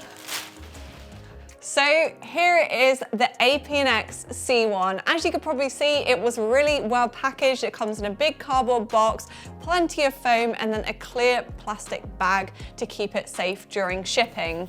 Inside the box, what immediately pops out is a user guide. So as with all PC cases, this is just going to give you some simple instructions on how to build a PC. Probably handy if you need something to quickly refer to, and it also tells you how to remove the side panels, the front panel, where to install the radiator, how to install the motherboard, and all the different screws and connections for taking the case apart. If we pull off the rear side panel, which you can see comes in the fabulous color, it does also come with a box of accessories. There is a bunch of Velcro cable ties, so these are going to come in really handy for doing cable management in the back. Nice little freebie with a little bit of APNX branding on there as well. There's a couple of plastic mounts in there. They look like replacement clips for maybe one of the side panels or maybe for the hard drive mount, something like that. A couple of little extras. A bunch more cable ties for doing cable management in black. And then it looks like we get all the screws and everything needed to build. Overall, a simple set of accessories and freebies, but there is everything that you need in there. So now let's move on to taking a look at the case itself. I'm actually going to keep hold of this panel because I think it demonstrates the lovely chroma flare color really beautifully. So the APNX C1 is available in this chroma flare color, which is like a blue and purple. It's really hard to actually get it on camera. It definitely looks really nice in person. It kind of reminds me of that pearlescent paint from the 90s, or maybe like a pearlescent wrap on a car. It's really, really quite beautiful, and it does have some metallic fleck in it as well. However, if purple and blue isn't really your thing, you can also get it in white and also plain black as well. The style of this case is obviously very modern, very sleek, very minimalist. I do like the overall design. If I quickly turn it around here so we can take a closer look at the front panel, you can see that it has this curved design. You've got a curved line here, you've got a curved line on the other side. I think this actually pulls off really easy as well because it's a toolless case. And you can really see that curved design in this really cool front panel. All in one piece, which is quite unique. Hopefully you guys can see the chroma flare. It looks so cool just moving it around in all the different lighting.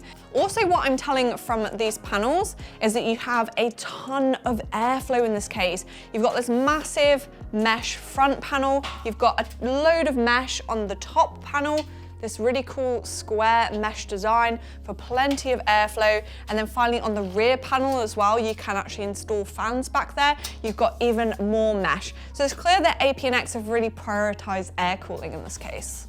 Speaking of airflow, we can take a look at what fans come installed in this case. If I take off the included mesh front panel, really great for keeping dust out, you can see we've got 3 140mm fans in the front. These are ARGB PWM fans, so they're going to support all like traditional RGB lighting headers on your motherboard, so you can control them with the RGB software, and also PWM means you can control the fan speed within your BIOS as well. So you can set it to a more silent profile or a faster speed profile for better airflow. Also in the back of the case, you do get a 4th fan, which is really nice to see, a 120mm fan in the same design with ARGB lighting.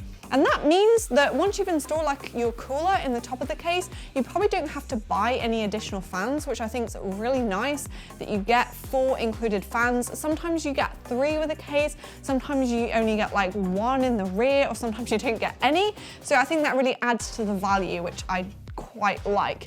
The final thing to talk about on the exterior of this case, if I just pop the top panel back on, we should be able to see it more clearly. Here we go. We have the front I/O, so hopefully you guys can see that. Up the front here, it looks like you get 2 USB 3 ports for plugging in peripherals, for plugging in storage. There is also a USB-C port as well. Obviously, more and more devices, new Apple products are finally moving to USB-C, so that's definitely going to come in handy. And there's also an audio jack on the front here for a pair of headphones or a microphone with super easy access, and the power button and also a reset button. So a simple front I/O, but it definitely does the job. So now I've got the panels off, I think we should take a look at what's inside. It has this wonderful tempered glass side panel, so you can see all of the lovely components in your build. Being a toolless case, this should be super easy to remove. Yeah, just like that. There's a little notch back here. I can get my hand in and pull that off, and that comes off really easily.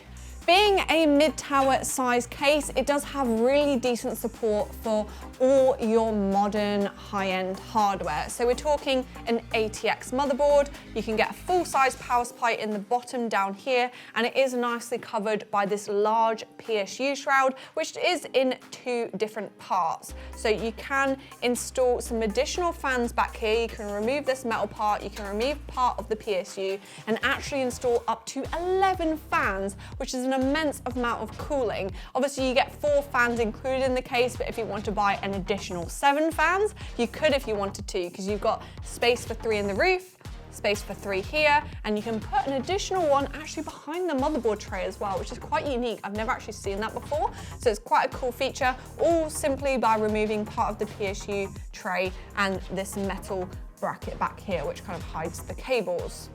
Additional support in this case, you get space for a CPU cooler of 166mm. You can fit a PSU with a depth of 270mm and a max size graphics card of 395mm, which is huge, and there's even an included support bracket here as well. So those big RTX 4090s can suffer from a little bit of sag. They can put quite a bit of weight on your motherboard, so having a included GPU bracket should help support the weight of those massive coolers. Additionally, when it comes to fans and cooling, you can fit a 360mm radiator in the roof or a 360mm radiator in the front. So overall, really good hardware support. Let's flip it around and take a look at the cable management. Now we've flipped it around, I think you can see much more clearly where you can install those additional fans. This is where you can install those 3 extra 120mm fans, and I really like that APNX have done that. You get it in cases like from Lianli, where you can install them on the back of the motherboard tray. I think it looks really nice in a build when you've got them all set up with RGB lighting, and of course it is going to provide some extra airflow.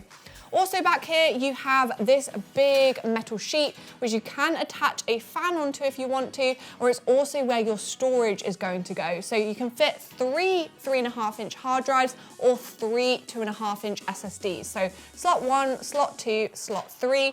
And of course, those little rubber bungs that we saw earlier are what's going to stop the vibrations and what you attach your hard drive or SSDs to. It's reasonably good support for storage. I think you can actually remove this if you wanted to as well. It's screwed in with a couple of screws, so that will make it a little bit easier to install the storage. So that is the empty APNX C1 in beautiful chroma flare. But this wouldn't be a proper case overview without looking at a built one full of lovely hardware components. So let's switch to that now. As if by magic, here's one that we built earlier. So this is our build in the APNX C1, and I love how it looks. Obviously, this is the black edition of the case, very sleek, very stealthy. We unboxed the chroma flare version earlier, and this is going to be a better option if you prefer a more understated build. It's also available in white as well, but I really like this black version, particularly with the RGB fans, which look way better than I was actually expecting. We set them to this lovely blue and purple color. There are a range of different RGB effects and things to choose from, but I actually love this particular look for this case. They all match up perfectly and they're synchronized with an APNX cooler. So this is the AP1V air cooler and it looks fantastic in this case. Obviously it uses the same fan. So we've got 5 of the APNX fans and they actually seem to perform really well also, and they are very quiet. I cannot currently hear the fans. In order to hear them,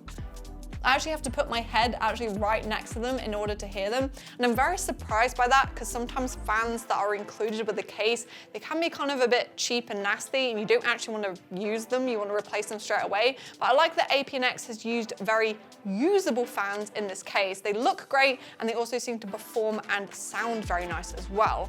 So this is our very sort of straightforward build. We've got the air cooler, we've got a smaller graphics card in here, there is a full-size ATX motherboard, a couple of sticks of RAM, and we've got our like black plastic PSG cables as well. So we're going to turn it around and we can take a look at how the cable management looks. So here we go. Obviously they've not put any hard drives on the back here. Our build is actually using an NVMe drive, but this is where you'd install the storage, and there is so much space here for all the cables. So our build team has done a great job of cable tying everything into place, and there is so much room. You could have like several more graphics card cables. You could have all your hard drive cables and things in here. There is still plenty of space to store them all, and loads of routing space even behind here. We've got the CPU cable running behind here, but you could route RGB cables, USB cables. There is actually so much space, and they've done a really good job, which makes cable management easy because no one wants to spend like 2 hours managing their cables in order to get the side panel back on. But overall, I really like what they've done with the build. That has been our unboxing of the APNX C1 PC case. It's available on the Overclockers website in chroma flare, black or white as a standalone case, or as an option in one of our pre-built PCs, just like this one here. I'm going to drop a link to this PC case in the description below, and if you enjoyed this unboxing video and you'd like to see more, make sure to give it a thumbs up, hit the subscribe button and press the bell icon so you don't miss our upcoming content, and I'll see you again in the next one. Hello Overclockers! Do you feel like you constantly want to buy new tech but you don't really need it? You just want to try something new? Well, I managed to scratch this itch by investing in a modular keyboard, the GMMK Pro, and here is 5 reasons why I love it, and I think you will too. This is my own personal keyboard that I still love, and you might recognize it from the video where I modified and built it from essentially a bunch of parts. However, you can now also save some time and get yourself the GMMK Pro pre-built. This black and white keyboard comes pre-assembled with a bunch of handy accessories that make modifying it a breeze. You can change pretty much everything, and that is exactly what I'm going to do in this video to help demonstrate the different features. As with most keyboards, the keycaps are swappable. You can replace them with custom keycap sets like this one to personalize the look and typing feel. Custom keycaps come in a variety of materials, colors, and profiles. There's PBT double shot keycaps, which are my favorite because they're solid and the legends will never wear off. Another durable option are PBT with die sub, and they often come with stunning creative designs. ABS are the most affordable, and there's also the more unusual materials such as wood, ceramic, and metal. Finally, there's artisan keycaps like this one. These carefully handmade pieces are great to collect, and they make your keyboard look like a work of art. Keycaps are such a fun and easy way to customize the aesthetic and also improve the typing experience. And I'm going to combine the white keycaps on this keyboard with this black set here from Glorious. They're super easy to remove with the included keycap puller. So let's go ahead and do that now.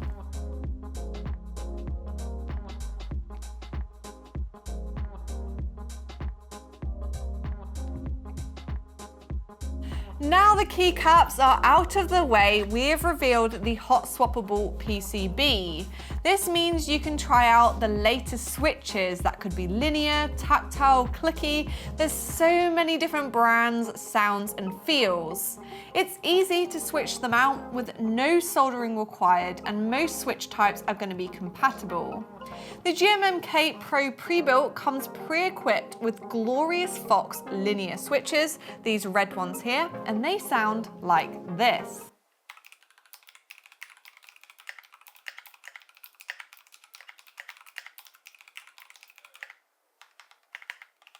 My personal keyboard uses tactile Glorious Panda switches, and they sound like this.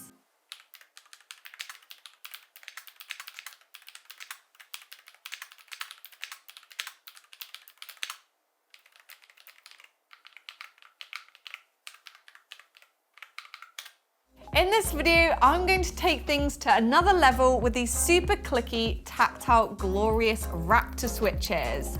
It's very easy and similar to keycap removal using the included switch puller that comes with the GMMK Pro set. So as you can see, we have the selection of switches here, and this is the box that they come in. They come in packs of 36, so we're going to use 3 packets to change out the switches on this keyboard. I'll start with doing the first one. Super easy, just like that. And now let's do the rest. As you can see, I've now removed all of those Glorious Fox linear switches, which reveals underneath that the GMMK Pro comes with a matching black faceplate. However, Glorious have created a great range of different color options that can be easily swapped out to match your keycaps or just really make your keyboard stand out. You could even modify the existing one yourself if you're feeling creative. Our GMMK Pro is going to be getting this lush forest green top frame, and I even have a matching braided cable and green knob to match, because yes, you can also change and customize these on the GMMK Pro. It's super easy to do. All you need to do is take a screwdriver and your faceplate of choice and easily switch them out. So let's unbox everything and get to it. A glorious green metallic finish, which is really going to stand out with our black and white keycaps. That's our matching green knob. You can see the finish matches the green faceplate.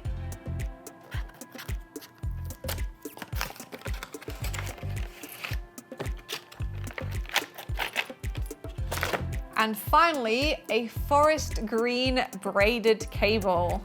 So the GMMK Pro does come with a black braided cable, but I think green is gonna suit our modifications much better. Look at that, fabulous. First up, I'm gonna remove the existing knob, flip it over, and unscrew the keyboard.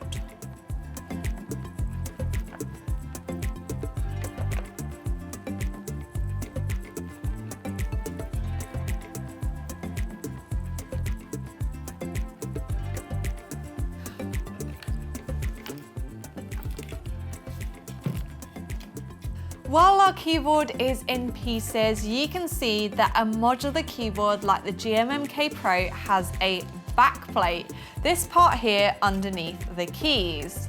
This can be swapped out for alternatives made from different materials such as wood, acrylic, brass or polycarbonate, depending on what feel you're aiming for.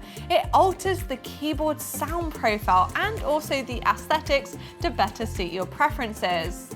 The GMMK Pro comes with this black aluminium as default, but you can also buy brass and polycarbonate from Glorious. Brass creates more of a solid ping sound and feel, and poly, like I used on my personal keyboard, creates a soft and satisfying thock sound and feel with better shine through for RGB lighting. Another mod you can do while your keyboard is in pieces is changing the stabilizers. Keyboards come with metal stabilizers to better support the larger keys, which can easily be replaced if you prefer a different feel or sound. I upgraded them to the GSV2 variant on my personal keyboard, but there's many others available. Upgrading stabilizers can improve the key stability and reduce key wobble, resulting in a smoother typing experience. Now we've fully disassembled the board, it's time to put it all back together and show you the finished result with its new typing feel and eye-catching green aesthetic. Here is where you would of course change the faceplate and the stabilizers if you were going to, but I'm going to leave them stock on this particular example and just go ahead and reapply our lush forest green faceplate. You can see the faceplate's super easy to install once you've removed the keycaps and the switches. It slides on just like that, and then I'm going to flip it over, and Glorious have included some new screws.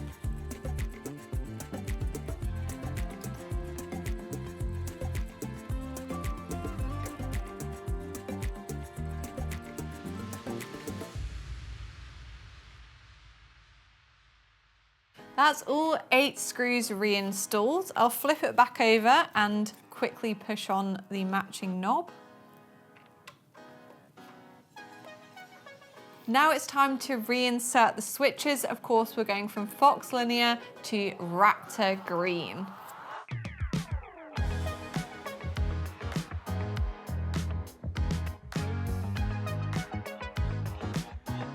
The final one.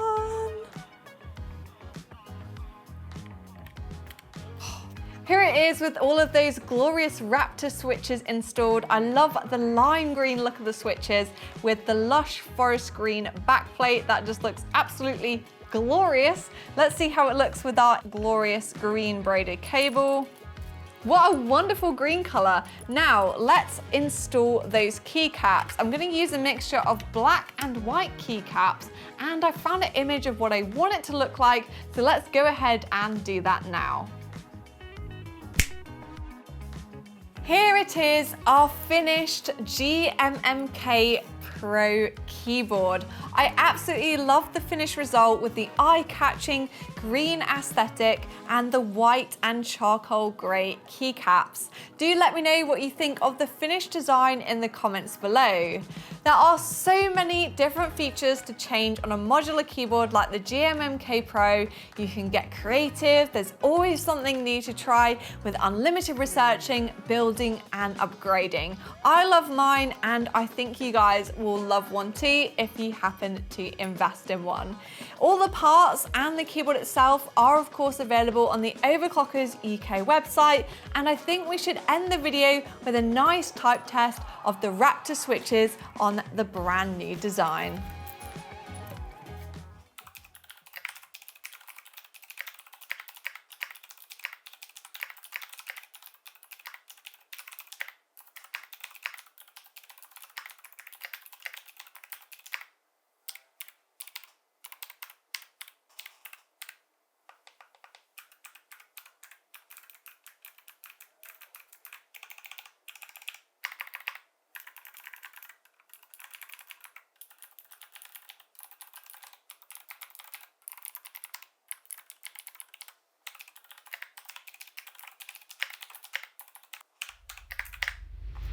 Let's unbox the Endgame Gear OP1 8K mouse available in white and black. So taking a look at the box, you can see we have a big image of the mouse on the front. You've got some Endgame Gear branding, the OP1 8K with its 8000 Hertz polling rate. On the side, we've got a little bit of information about all the unique features of this particular mouse, just telling you the various points that we'll talk about in this video. On the back, you can see it tells you what's included. So we have the mouse, we have some additional accessories here, and a tool and a quick start guide. So let's open up and see if those are inside. There's the mouse, nicely packaged inside. I like that they've wound the cable around like that so you don't get any weird kinks or creases in it. It's quite a clever way to do the packaging. There's the mouse itself, just in a little clear plastic cover. Here we have the accessories and quick start guide. I must say everything's very neatly packaged. Got a tiny white screwdriver. This is what will be used to change the hot swappable switches in this mouse. These look to be some additional skates for the bottom of the mouse, much larger skates that come with this mouse to maybe improve the glide. Here's some grips for the side. They don't actually feel like they're rubber, which is a little bit different. They feel to be this really nice soft touch material, slightly different to what you get on a regular mouse. And it's nice that those are optional as well. You don't have to install them. They sort of include them in the box if you want to, but it's a slight shame that they're black instead of white. There's a little rubber tie in here so you can tie up the braided cable, make it shorter or make it easier to travel with. It's a little health and safety leaflet, I think, telling you about some of the features of the mouse and also about like using it, safety instructions, electronic instructions, etc. And then we also have the quick start guide. So this has everything that's included in the box, how you can attach the optional side skins, how you can set up the mouse, and also how you can adjust the different modes and disassemble it to change the switches, which we're going to do later on. Very nice to have this included. You don't have to download it. It's easily accessible in the box. Now let's quickly unbox the black version, see if it's any different. I was just so eager to come out then, it flew straight out. We have the same packaging for the black version of the mouse, same black braided cable. There's that quick start guide again. I really like the packaging. I feel like it's all made of like cardboard or recycled materials maybe. They've not really used loads of horrible plastic, which is really nice to see. I found the difference. So it looks to be everything else is the same. You get the same side grips, the same skates, the same quick start guide. Everything else is the same with the black mouse, but you do get a black screwdriver. So it's quite nice that Endgame have done that. The black version comes with a black screwdriver and the white version comes with a white screwdriver. Now that we've got both of the mice unboxed, we can take a much closer look at them. You can see the black variant is all black, black buttons, black scroll wheel, black bottom, black cable. It's completely stealthy with no RGB lighting. My favorite is the white version of the mouse. It's completely white and you do have these black accents. So white body, white buttons, and then black switches on the side, black scroll wheel, and a black cable. I would prefer it if maybe they did like an all-white version. I know white PCs and white setups are super on trend right now and I absolutely love them. So I'd quite like to see that from Endgame. But overall, I think they're a really nice looking pair of mice that should look great in every setup. And they've actually removed the big Endgame logo here as well that they do have on some of their mice, which I actually do prefer that. I much prefer the cleaner, sleeker look that they've gone for with the OP1. So when it comes to sort of the size of this mouse, Endgame do market it on their website as a mouse for claw grip gamers with large hands. Now, I'd say I have like medium to small hands. Obviously, being a woman, they're probably quite a bit smaller than if you're kind of a big 6 foot tall guy. You might find that this mouse is more suitable for you, but I must say that even though they said it's marketed to larger hands, I really find it quite comfortable. I don't use a claw grip. It would be probably too big for me if I was a claw grip gamer, but for someone that uses kind of a fingertip grip like me, and I have smaller hands, it actually feels really great. I don't think that it's a big mouse at all. I've tried mice from Glorious, from Razer that are a lot bigger than this mouse. It's actually small and it's also very lightweight as well. So you're talking just over 50 grams, which is going to be ideal for a FPS gaming mouse. Obviously that's the market that Endgame's sort of aiming for here. They're going after like the claw grip gamers, people that love to play CSGO, love to play Valorant, hit all the headshots that need the really fast polling rate, etc. And that's what you get with this mouse. I think it's going to be really suitable for that. It does glide very nicely as well. So like I mentioned, it does come with the option of installing larger feet on the bottom, but I think the feet that comes with it, they feel nice. Like it definitely feels really nice. It glides easily. Whatever material they used for the skates is brilliant. And I don't feel like I'd need to install the larger skates on a mouse mat like this, but maybe on a softer mouse mat or like a different surface, like a glass surface or a wooden desk surface, you might want to try the different skates out. But just for a traditional cloth mouse mat, these smaller skates actually feel really great. Another important feature of this mouse is obviously the fact that it's wired. So it's an 8,000 hertz polling rate mouse. We'll talk a little bit about what that means later on, but essentially that means that it isn't wireless. You probably couldn't get that polling rate with a wireless mouse. So it is a wired mouse, but I do like the cable. Endgame called this a Flex Cord 5. So obviously that's their 5th revision of a wired cable on a mouse, and it does feel really nice. I like the angle that it comes out from the mouse. So that's going to help to prevent it snagging on the desk or snagging on your mouse mat. I already mentioned that it has that impressive 8,000 hertz polling rate, but what does that actually mean? Essentially, when you turn that on by holding the mode button on the bottom of the mouse, you'll see the light flashing to demonstrate that you've put it into its 8,000 hertz polling rate mode. It means it's sending a signal to your computer 8 times more frequently than a traditional 1000 hertz polling rate mouse. So that means any key press, any action you make on the mouse is going to register so much faster with your PC. There's not all games and software currently support this, but obviously more games are implementing it. Obviously, like particularly esports titles where reaction times are everything. You're going to see this becoming more and more useful over time.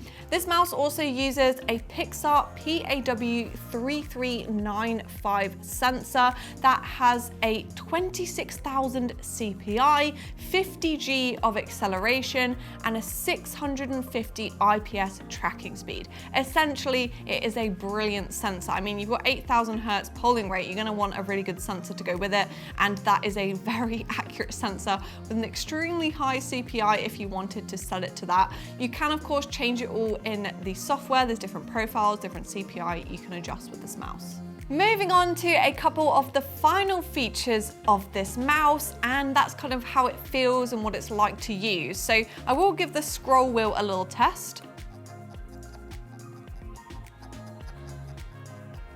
Very nice, actually. It's a really good scroll wheel. I don't know why, but sometimes a scroll wheel on a lightweight mouse can feel a little bit janky, but Endgame have obviously put quite a lot of effort into that, and it's got this kind of rubbery coating on top as well. But it just feels really nice and satisfying to use.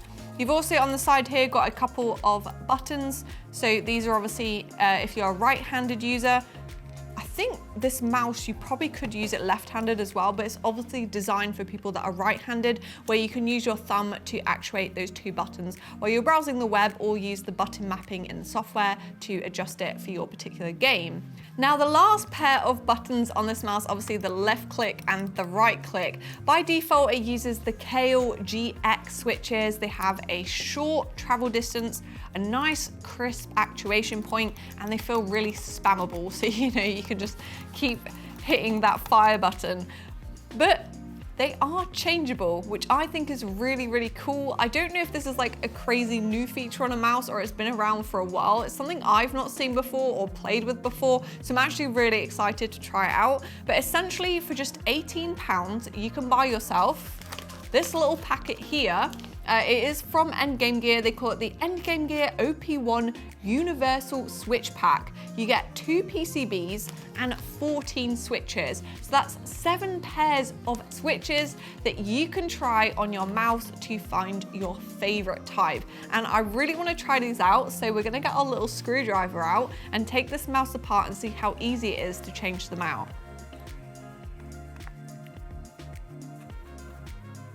A moment of truth. But that was super easy to take apart, just 2 screws.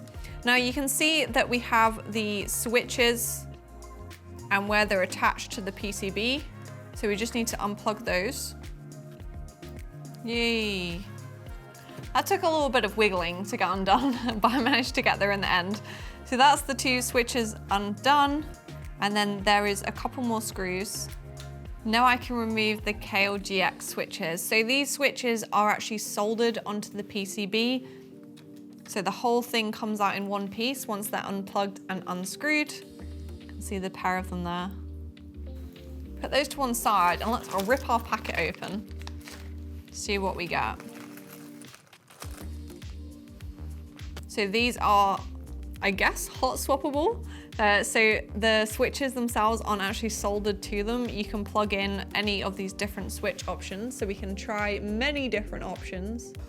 So what do we reckon? I reckon these orange ones are calling to me because they look super cool.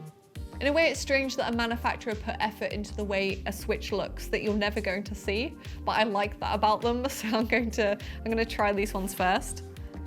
Now I'm going to reattach it with the screws that I removed earlier. I've just come up with an idea so I can try more switches more quickly. I'm gonna actually put odd switches on it. So I think these must be from the same brand because they have a similar kind of design. They've got the clear color at the top and a bright color on the bottom. So these are like a blue version from whatever brand this is. It will be one of the, it's gonna be Omron, Huano, Zippy, or HNCHK. I don't know which one it is. So now I'm gonna go ahead and put it all back together, making sure that I plug them into the correct side.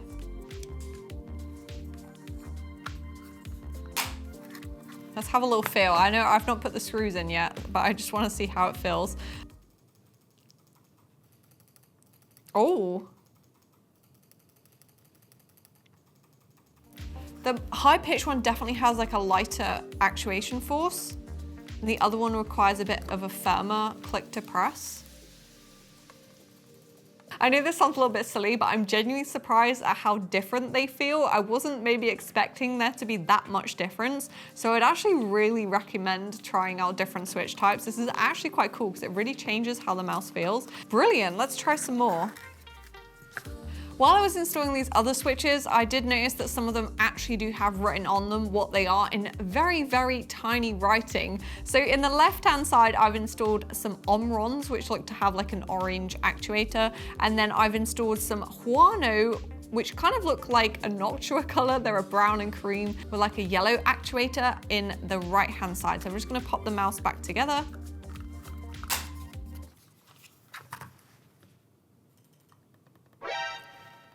The Huanos are silent, which is horrible. It's really horrible. They do actually kind of feel like a membrane keyboard. They are really awful. Would not recommend.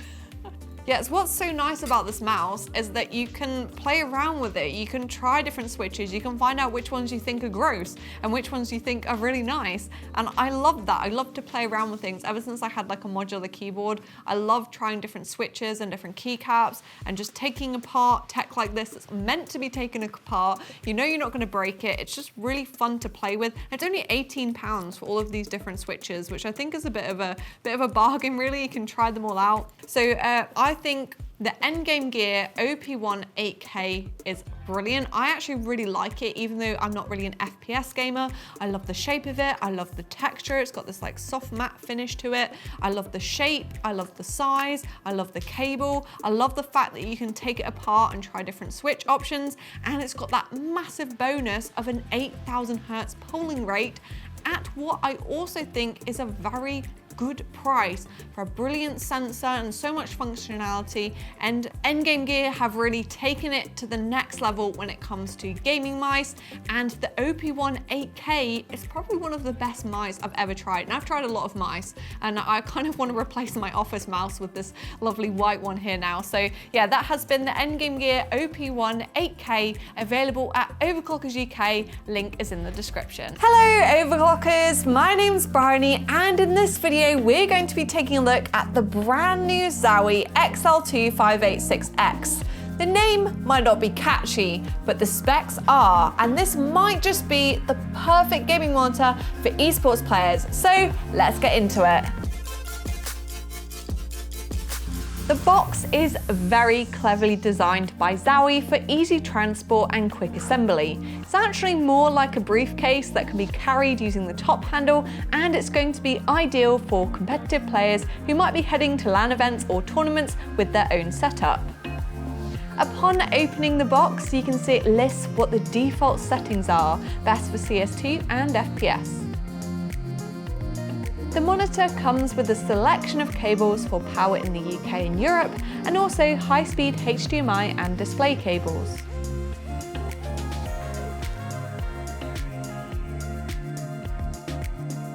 There's some information about the efficiency and the warranty, and then a quick start guide that tells you how to assemble the stand.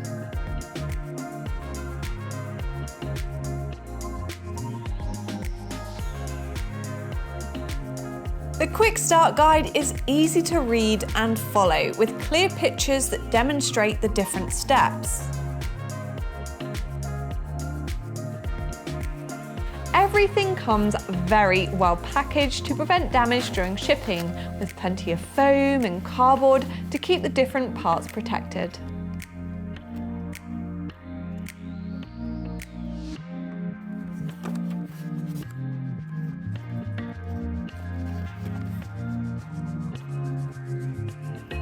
These shields are an optional add-on that can be clipped on to the side of the monitor to prevent distractions and unwanted light.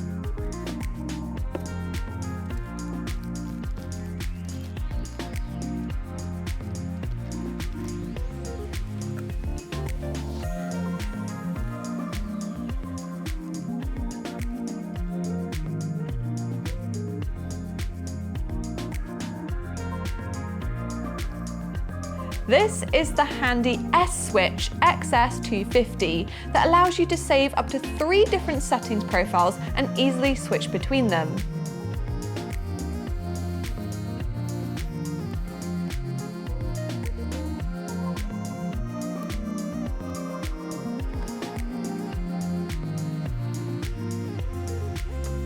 I place the screen face down on the desk before easily clicking in the mount arm and then attaching the base with just a couple of thumb screws. You can see how small the base is, which allows for more space on your desk for peripherals. There's lots of peels before installing the included shields.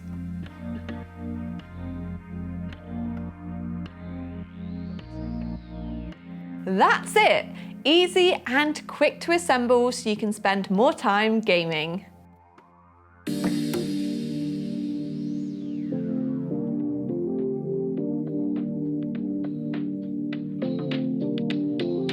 Zowie is no stranger to the requirements of esports pros, and they were actually the hardware provider for the recent CS2 majors in Copenhagen.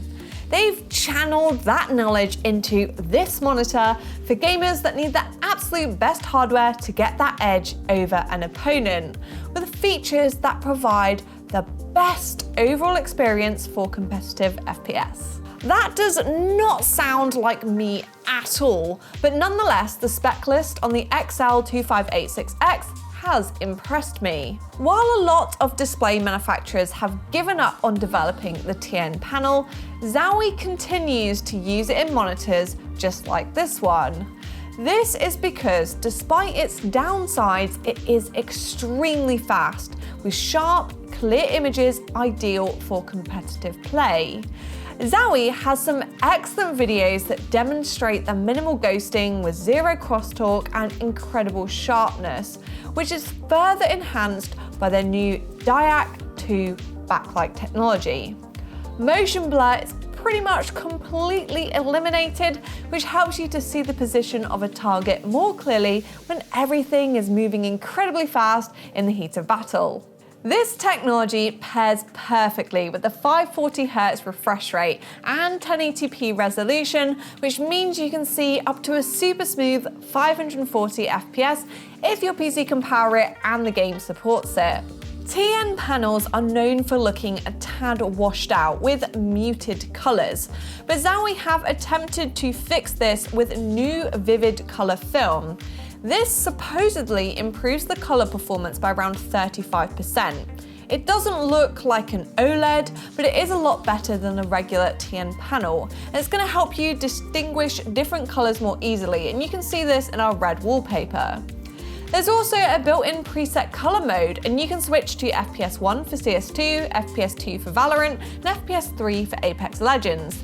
You can even share your settings with your teammates using the XL software, or set up auto game mode settings so that the monitor changes as you open different applications. It's all very clever, and it ensures everything always looks at its best, whether that be watching a movie, browsing the web, or improving your KDA.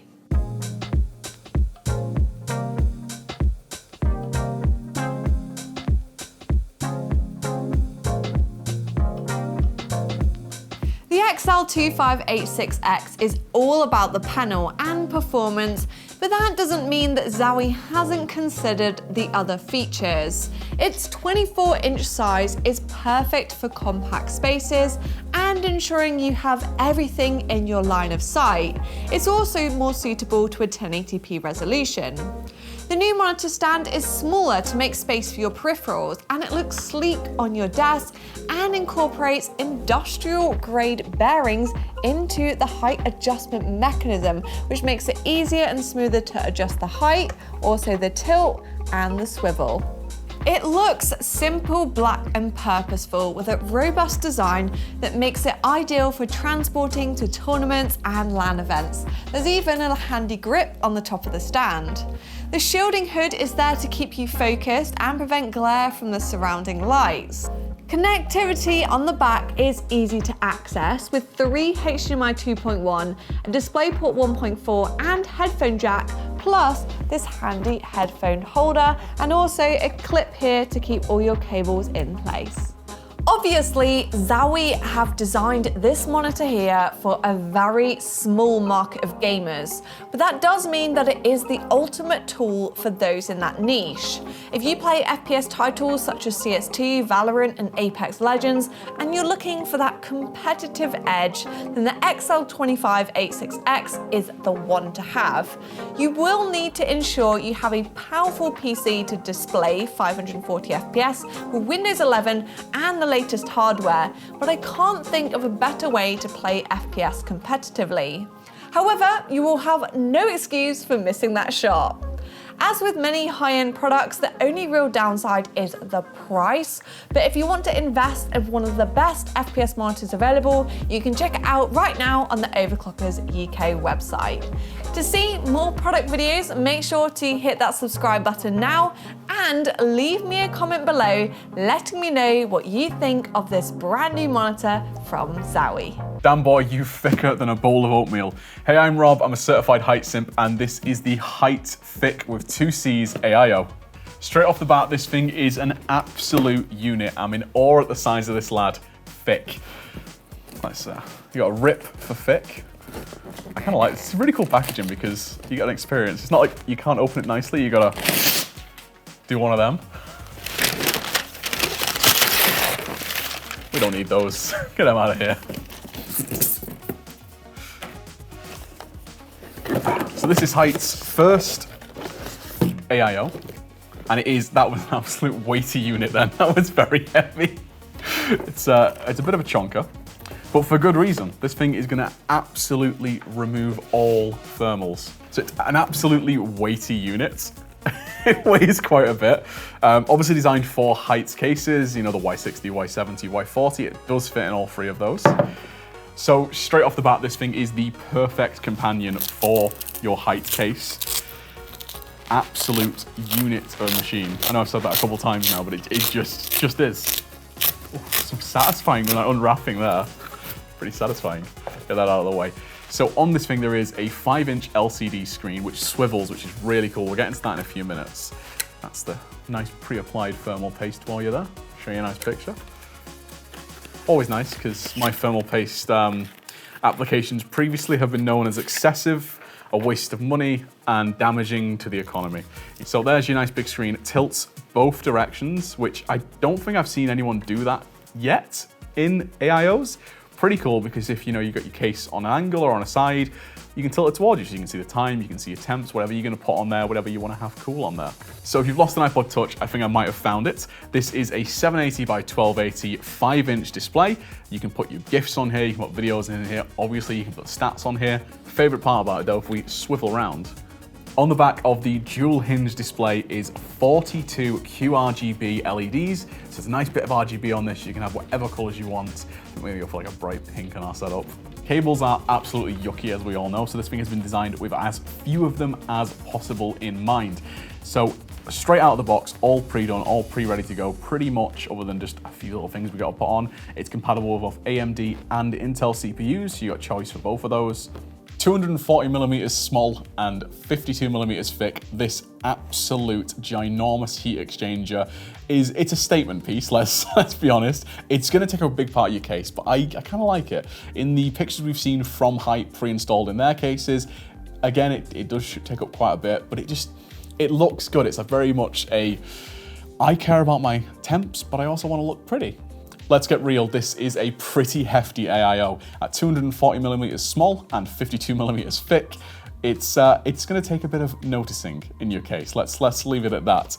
So one of the downsides of the Q60, and there's really not that many, you have to use Hyte's thick fans. That's because the entire system all works together. These are daisy chainable fans, they connect to this, and you don't have to use a lot of cables because it all goes together.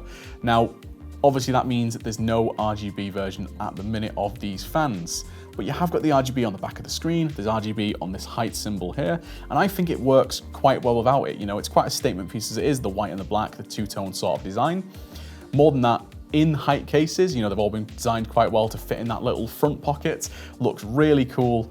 Other cases, you might run into some issues. Again, this is quite a thick cooler. You might find that this is either a little bit too big to fit comfortably in your case, or might block some of the nice RGB you've already got inside your case from your motherboard and your RAM. In terms of performance, I mean, it's gonna be a winner. It's an absolute big boy, and it's big for a reason. These are some serious fans, these 32mm thick Hyte fans. They pull a lot of air, they push a lot of air. It's gonna do some cooling. The actual radiator itself is another big boy, but that is gonna seriously help with the cooling performance of even the most demanding CPUs out there at the minute. So all the RGB, all the screen effects on this wonderful 5-inch display is controlled via Hyte's pretty good Nexus Link app. It's pretty easy to use, pretty easy to download. All you gotta do is jump on, install some GIFs, install some videos, or choose some pre-calibrated options. For instance, a clock, there's CPU temp monitoring, and all some good stuff like that. So what else do you get in the box? Well, not too much. There is a nice little manual here, you know, because we all read those. So also in the box is the Q60 accessory pack, which has your CPU mounting brackets and some lovely cables. Obviously, we talked about the cables a little minute ago. These are designed to be as seamless as possible. So if I hold that up there for you, you should be able to see it is one connection there and it goes through to your motherboard in 3 cables. Let's get real, this is a pretty big cooler at 52mm thick and 240mm small. It's gonna take a bit of space in your case, but that does mean it is gonna have some incredible performance for you on even the most demanding processors. The Short King punches way above the belt, and if you're rocking a Hyte case, then the Q60 is a great option. For other cases, you might want to check your measurements first because there is a bit of a chance it's a bit too big for you. The dual harmonic pumps are adjustable from 2000 to 4500 RPM. That's all controllable via temperature and by your own curve. The Q60, for how powerful it is pretty quiet and will effortlessly tame even the hottest CPUs. If you're a big fan, but you've already got your own AIO, then maybe it's time to upgrade to some thick fans. Hyte really know what they're doing with the packaging. Like, it's a brown box, but it's, you know, it's nice. It's got a little, they put some effort in. So included with the thick fans is obviously the fans themselves. With this one that is on its own because the other two don't like it. A couple more fan action for you. So the Hyte thick fans are super easy to daisy chain together. What you gotta do is just clip them together like that, and you're ready to go. The 32mm thick with 2Cs FP12 fans are dynamically adjustable from 0 to 3000 RPM, and the fiberglass reinforced liquid crystal polymer supercharges the fan blades, delivering a monstrous 105.8 CFM airflow and 8.40mm H2O static pressure, which is going to move some serious air around your case. Also included in the box is the Hyte Nexus portal. Now, this absolutely genius little box lets you control everything with as few cables as possible. Finally, you've got your accessories box. This has everything you need to get going, your screws and your cables. Now onto the last product we're looking at today. We've got the Hyte RGB strips.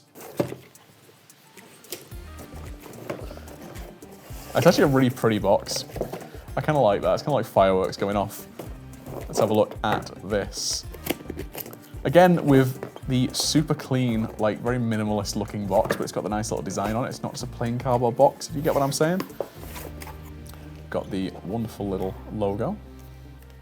As we open up, we've got the accessories box, and we've got some RGB strips. And the perfect way to finish off your setup, cute little bit of RGB. And remember, RGB strips, having any RGB lighting in your rig, at least gets you 20% more FPS, and that is a true fact. So in the box, there are 3 RGB strips that easily connect to the Nexus portal, and a box of accessories, including cable extensions and some other stuff you might need. A few minutes later. Hey Overclockers, a bit of a fast cut to a few weeks later for you, but I've finally managed to smuggle this beauty out of the office and it'll be sliding into my personal rig. You might remember this baby from a few videos ago, the 8-pack brutally roast staff PC setups. That was a pretty good one. If you like anim, you'll like that one. There has been a few upgrades since then, which sort of justifies this thick boy being needed. Aimed at 1440p gaming, it has an RTX 3070, Ryzen 7900X for the occasional bit of video editing, and 32 gigs of DDR5 RAM. And of course, as a certified Hyte simp, it's in the beautiful Y60. The Q60 itself is really easy to actually install into your PC. More than just the fact it has one connector going to the AIO itself, changing the bracket from Intel to AMD is super simple. Unlike another all-in-one coolers, this thick bad boy features tools brackets. You just slide out the old ones and replace them with whichever you need.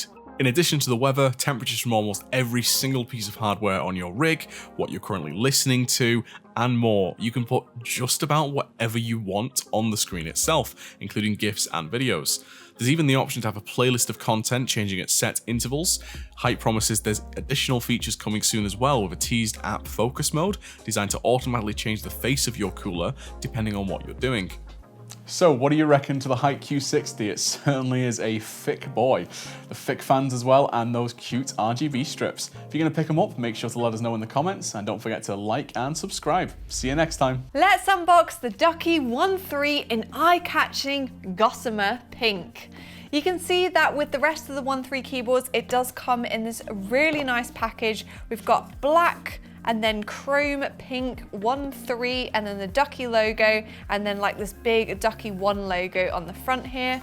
If I turn it over, you can see we have a little information about the model, the USB, the weight, and also a little bit of caution.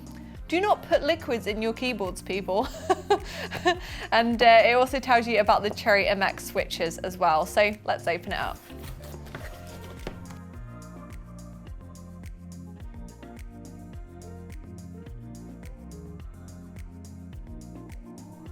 There's the keyboard itself. It's super eye-catching, and we'll take a closer look at that in a moment. We have a Ducky sticker set. This is your Ducky quick start guide and also warranty information.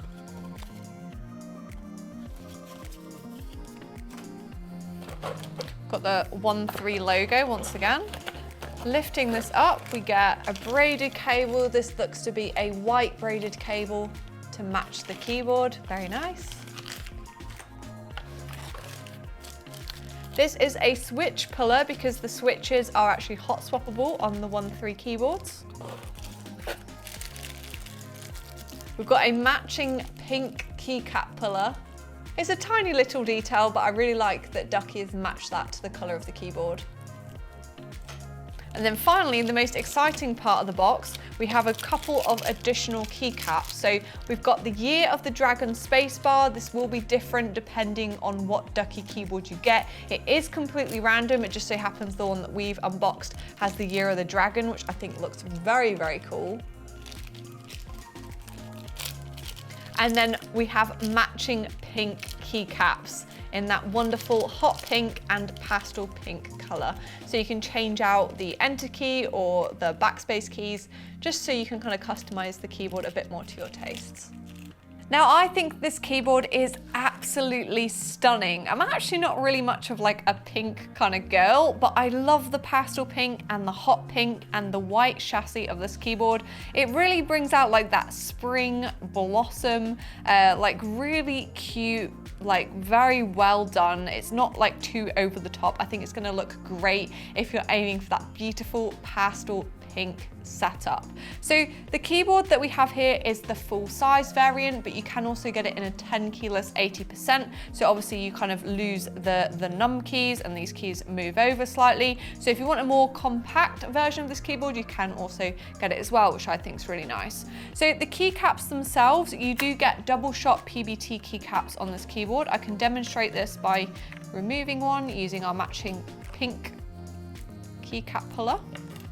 You can see that we have the hot pink outer shell, and then you've also got the white double shot on the inside. So it's hot pink with white lettering, and that means those legends are never gonna wear off, basically. A double shot PBT is kind of one of the better types of keycaps that you can get. You've got hot pink, pastel pink with a different shade of pink legend, and then you've got kind of like this middle shade of pink as well. And then of course you've got those extra super hot pink keys in the box if you want to change them out.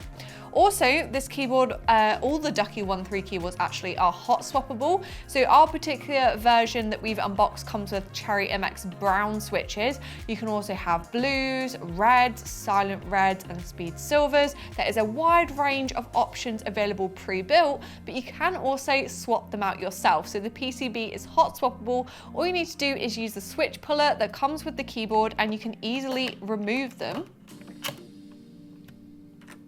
Just like that.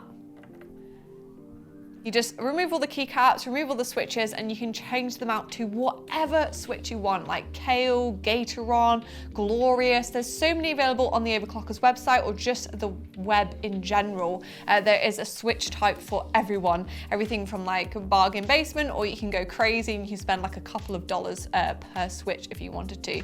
But I really love that about the Ducky 1.3 keyboards, that you can just change the switches to whatever you want. If we turn the keyboard over and take a look at the back, you can see that it has obviously that big bright white chassis, and then we also have these like pastel pink accents on the ends of the keyboard. You've got Ducky 1.3 written in lovely pink writing at the top here, and there is also a little rabbit symbol, which is quite cute. And then you have these pink feet here, which means the keyboard is adjustable between 3 different heights. You can have it flat on your desk, you can raise the smaller foot, or you can raise the larger feet. And you can have it at quite a dramatic angle, whatever's most comfortable for you to type on. There is also, of course, the USB-C port. So this keyboard does come with that white braided removable USB-C cable. Obviously, I think you kind of have to get a pink braided cable for this keyboard. It's nice and easy to change out. You can use any USB-C cable. We do have some on our website, but of course you can use any brand. And I think that will really set this keyboard off nicely. If we turn the keyboard back over, I think we should finish things off with a type test. So our particular keyboard, like I said, has Cherry MX brown switches, and let's see how they sound.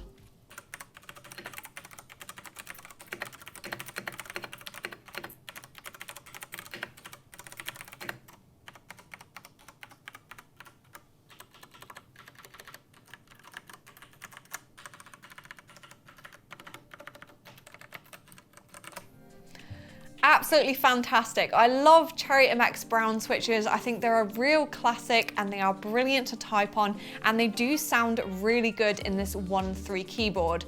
Ducky has something that it calls its quack mechanics, where they put effort into the way the keyboard sounds, how it feels to type on. It means you haven't got any rattly stabilizers. Super solid, even the spacebar, and the spacebar can be quite hard to get right on a keyboard, and it's a full-size keyboard.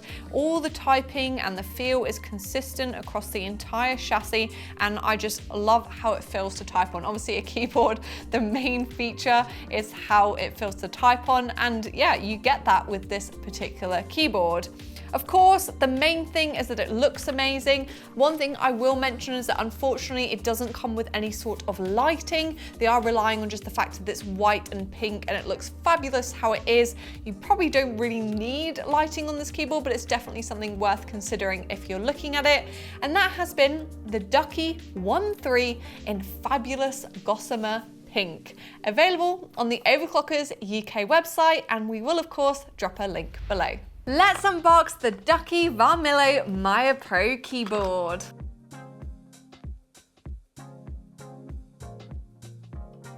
Here we have the keyboard itself.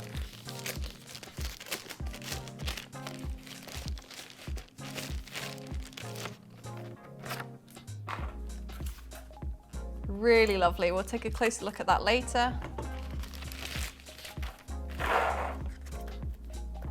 There is a little Vanillo quick start guide. Some basic information in there about the warranty.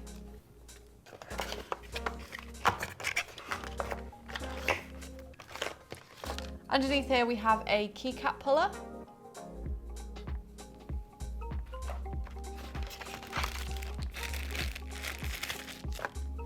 And of course, a USB-C cable.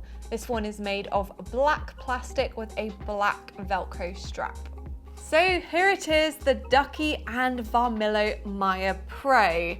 This one is in the color Moonlight, which I think is really quite eye-catching. It is just a black keyboard with these two-tone gray keycaps, but the blue accent color, this bright, bright blue, I think really makes it. And I love the overall design. It is, of course, a compact 65%, or you might call it 69 because it's got these extra keys on the side here, but it is overall a very portable and small keyboard. Ideal if you want something that doesn't take up too much desk space. It's also pretty lightweight as well. It does have a plastic body. It does feel quite sturdy, but because it is a smaller keyboard, there's not too much weight to it. I can see myself maybe carrying this around with me. If we put it down on the desk, we'll take a closer look at the keycaps. So these are die sub PBT keycaps. They're PBT, which is a really nice material, but they aren't double shot. So the legends might not be quite as hard wearing, but dub sight overall is pretty good, but they won't be like infinite like PBT keycaps.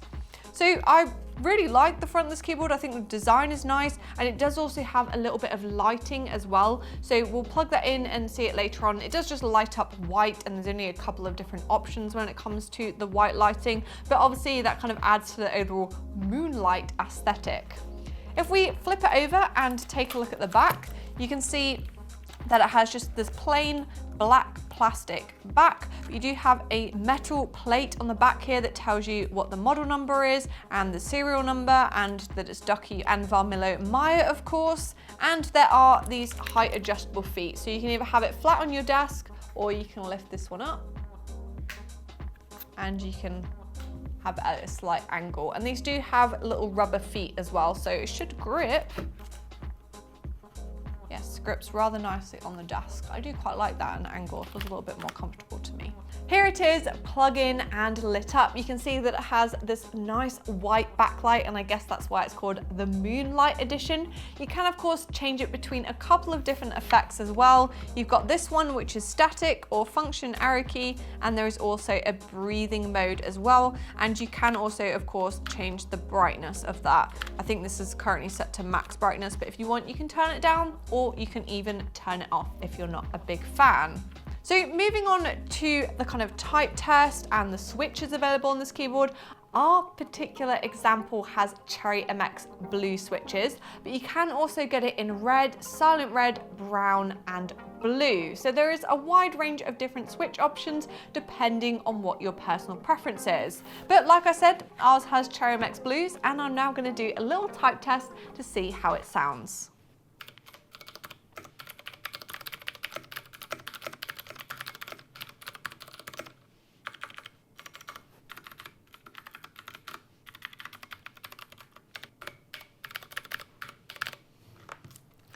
There we have it. I'm not a huge fan of Cherry MX blues, but I think they feel and sound really good on this keyboard. Considering the whole body is made of plastic, it actually feels really sturdy and solid to type on, which means that you get a very nice sound and tactile response.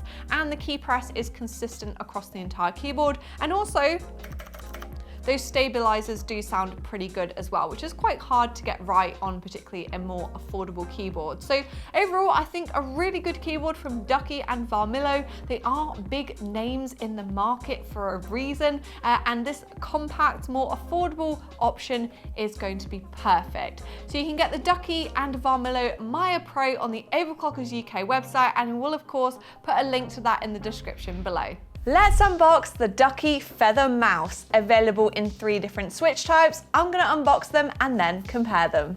Taking a look at the box, it comes in this compact package. I really do like the style of the packaging. It's blue with Ducky Feather in this silver chrome lettering. You also have what switch type it is and also the color at the top. If we turn it over, you can see on the back, it has once again the name of the mouse and then a little bit of information about the several different specifications. So let's go ahead and open it up.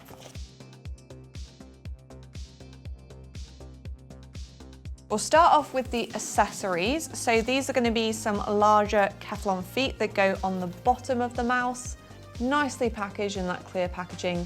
And you've got a larger set there and also what looks to be a smaller set. So you can change those out, you know, if the ones that are on the mouse wear out, or if you want a little bit more glide, you've got the option of some larger skates. There is of course the kind of quick start manual with warranty information.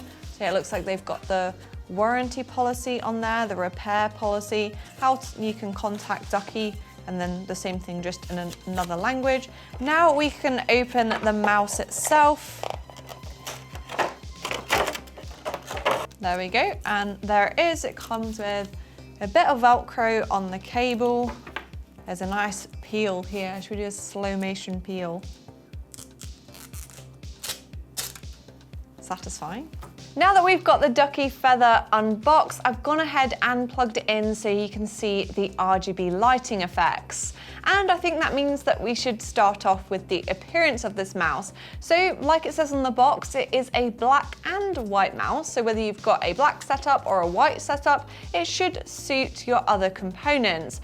The majority of the body is black. You've got this black top plate with a little bit of white down the sides with these holes that help to reduce the weight. It is called the Feather, so it's a lightweight mouse. I would say that I have smaller hands, kind of small to medium hands, and it feels really comfortable for me. I use a fingertip grip and it is like the perfect size pretty much. If you have larger hands and you use a claw grip, I think it would also be suitable. It's just a very kind of well-rounded mouse. Like the design is just gonna suit the majority of people, which I really like.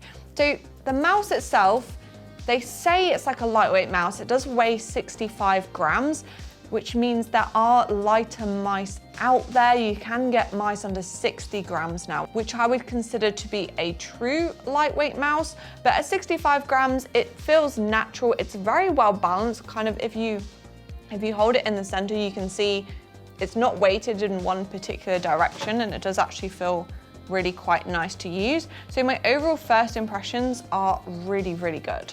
Taking a closer look, you can see that obviously this is a wired mouse and it does have what Ducky are calling an ascended paracord cable. So that means it kind of comes out at this angle and that is just going to help to lift the cable off the desk, create a bit more clearance to prevent it snagging. You definitely don't want it to get caught, and then because it's made of this really nice braided paracord material, it's going to prevent it getting all kind of kinked up and tangled under your desk, because the last thing you want when you're trying to hit those headshots, make all those fast movements, is for your cable to get snagged. That can be really frustrating. So I do like the cable on this mouse. Also, of course, we have the different buttons. So you've got the scroll wheel on the top, which feels very nice. It's coated in rubber and it's got nice actuated bumps as you kind of scroll it through. Makes a nice noise as well. And then on the sides of the mouse, you can see that it does have these buttons here next to your thumb, and Ducky have been quite clever. So because this is an ambidextrous mouse, it does have a left hand and a right hand mode. So you can actually change what the buttons do essentially. So whether you're a left-handed or a right-handed user, you can change the default. So no matter which way you use the mouse, the functionality and the buttons are going to feel quite natural. And I like that it has 4 buttons, because a lot of mice will say they're ambidextrous, but they might only have the buttons on the left-hand side. But if you are going to be a left-handed gamer, I think this mouse would actually be really suitable. So that's the top of the mouse. If we take a closer look at the bottom, you can see that this mouse is a little bit different to others that we've kind of reviewed. All the functionality for changing the polling rate and the lift-off distance is actually done on board the mouse itself. Ducky doesn't really like software, so if you're someone that likes to fiddle around with sliders in software, this mouse is probably not going to be suitable for you. But if you hate the fact that you have to fiddle around with RGB software and it kind of slows your PC down, you've got like 10 different lots of software installed on your PC for all these different components, this mouse is great because you can change the lift-off distance between low, default, or high. You can change the polling rate between 1000, 500, 125, just on the bottom of the mouse. And then of course you also have the DPI setting as well. And taking a look at the manual, you can see all the different settings and what they mean for each color. So you can go straight to the setting you find is most suitable for you, and you can adjust that up to 16,000 DPI because this mouse does use a Pixart sensor. It's the Pixart PWM 3389, which is a really good kind of mid-range sensor, and yeah, you've got all that functionality with the DPI, etc. If I put the mouse on the desk, actually let's grab a mouse mat. Do we have a mouse mat? I have acquired a mouse mat so that I can test the glide of this mouse, and I must say it does feel really, really good. It's lightweight, it's only 65 grams, so it just glides straight across the mouse mat and it's not going to cause any fatigue on those 8-hour gaming sessions. If we flip it over, you can of course see that the feet that are pre-installed are actually quite small, but they do work well as they are. And of course, like we unboxed earlier, you do have the option of those larger skates in the box as well. So you could remove the existing ones and install this much larger set if you feel like it needs even more glide than it already has. The mouse that I unboxed was of course the one with the Omron switches, but we do actually have all 3 versions that you can acquire on the Overclockers website. So I'm going to go ahead and unbox these now and see how these feel and compare.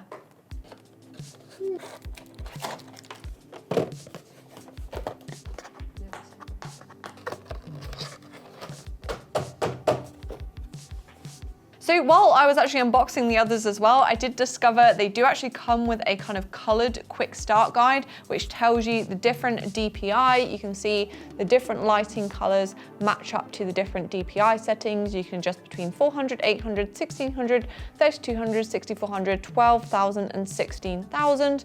And it also tells you how to set up the RGB lighting and how to adjust the different settings and what the different buttons do, etc. So that is quite nice that does come in the box and you don't necessarily have to download the online manual. So moving on to the switch types, I unboxed the Omron. Hopefully that sound is coming across on camera, but it feels like the most lightweight switch. It doesn't need quite as much actuation force, it's very lightweight and it's very spammable. Moving on to the Kale switch, which for me is kind of the middle ground. Back to the Omron, back to the Kale. It requires a little bit more force. I must admit, at first, they did feel pretty much the same, but when you kind of play with them a little bit more, the Omron does feel a little bit lighter, a little bit more spammable. Kale is kind of somewhere in the middle, but it does feel very similar to the Omron, just slightly a little bit more firm. The heaviest switch, and probably the one that I am a bit surprised of I actually like the most, the Huano switch. You can really hear the difference between the Omron and the Huano. So it sounds very funky and it's also quite heavy to use. It's a very defined press. Like when you click it, you know you're pressing it. If you're used to like Cherry MX switches, I would say the Omron kind of feels like Speed Silver. The Kale is kind of like a red Cherry MX switch. And then the Huano is kind of like a heavy, like I think it's like a black switch, you know, where it's got that really like heavy actuation force.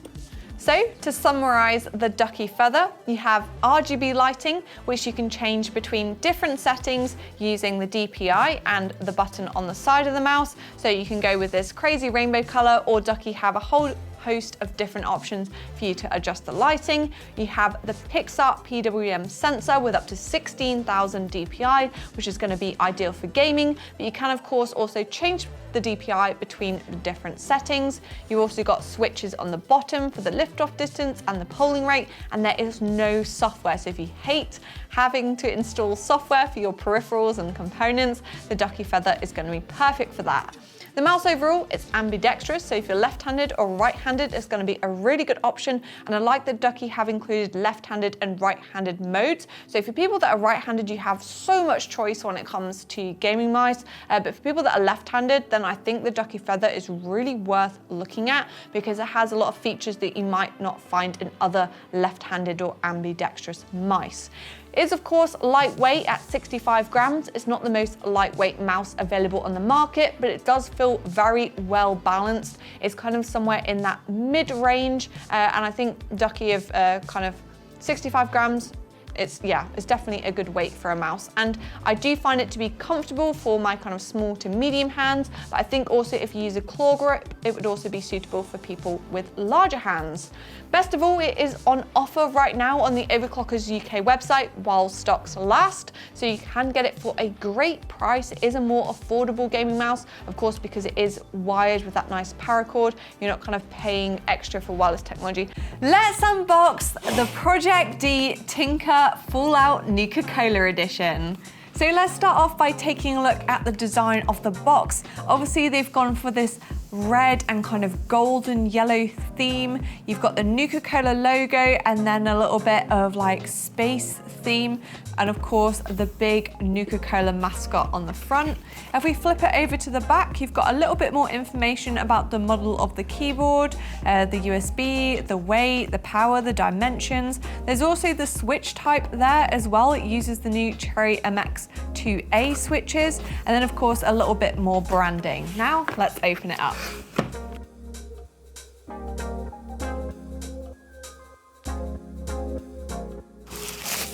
There's the keyboard itself. Super cool design. We'll take a closer look at that in a bit. Here we have the Project D warranty policy. So there's a little bit of information on there about how you can register your keyboard, how long the warranty lasts, and the repair policy as well. We also have some stickers. So there's Ducky stickers. And we also get Project D stickers.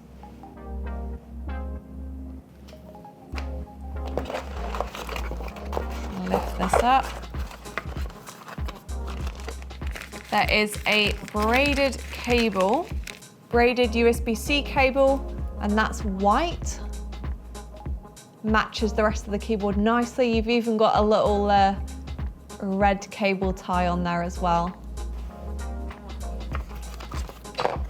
We also have a different space bar, so that's a Nuka-Cola themed space bar.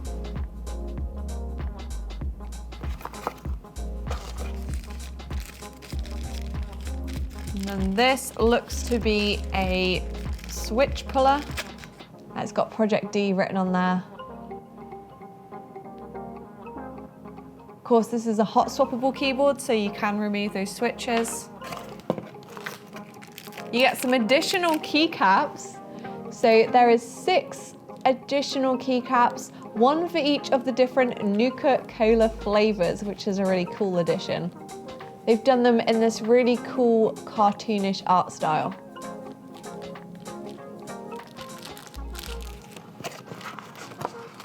And our final item is a keycap puller, so that's going to come in really handy for switching out all of those different additional keycaps.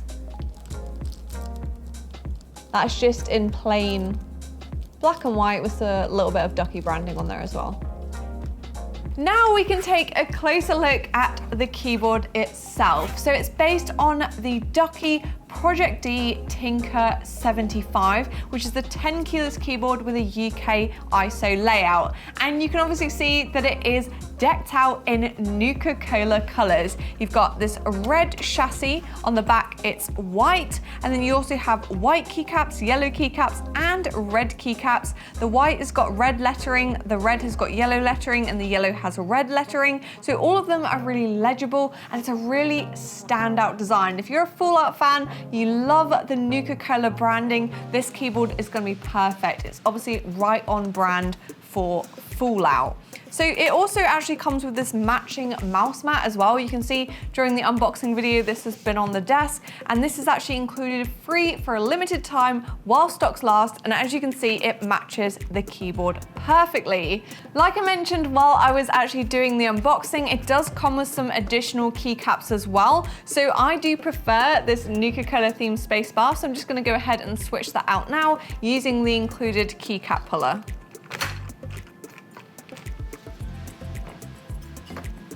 While that spacebar is actually removed, I can quickly talk about the fact that it is hot swappable. So you can see it comes with this switch puller, which means you can remove the switches super easy if you want to. Now let's fit that spacebar. There we have it. I think that looks much better. Maybe we should add one of these additional Nuka-Cola flavors as well.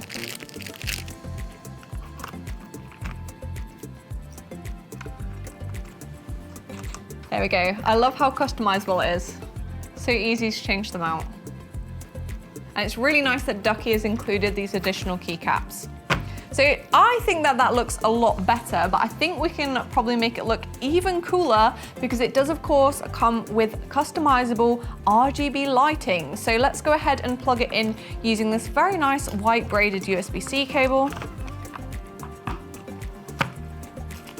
There we have it, plug in and lit up. Hopefully that's coming across on camera. You can see all that fancy RGB lighting. I'll hold it up here as well. Now, as with all of Ducky's keyboards, it does come with several different effects. You can change them on board the keyboard itself. There's like rainbow, static, rainfall, etc. But what's different with the Ducky Tinker is that it does come compatible with the VIA and QMK firmware. So you can download that, it works straight out of the box, and you can customize all the different macros, all the different RGB lighting. It's kind of a must-have now if you're a bit of a keyboard enthusiast, and I'm so glad that it's something that Ducky has included on the Tinker if you want a little bit more control over the personalization of your keyboard. Obviously, the Fallout Nuka-Cola has a really stunning aesthetic, but as it is a keyboard, it's not all about how it looks. It also has to be good to use and provide a great typing experience. Thankfully, Ducky know what they're doing when it comes to keyboards, and I think this keyboard is going to do quite well. First of all, if we flip it over and take a look at the back, you can see it has these rubber pads which are going to keep it nicely in place while it's on your desk. It's not going to move around too much while you're trying to type. You have these height adjustable feet which you can change between 3 different settings. You can have it flat on your desk, there's a smaller foot, and there's also a larger foot as well. So you can raise up and use it in the position that's most comfortable for you. If we flip it back over, I think we should talk about the switches that it uses. So it uses the brand new Cherry MX 2A. These have an upgraded internal structure, which means they should provide a more premium, smooth, buttery, less wobbly, just overall better typing experience. And I'm really glad that Ducky have opted to use them in this keyboard. But let's take a look at how they feel and sound.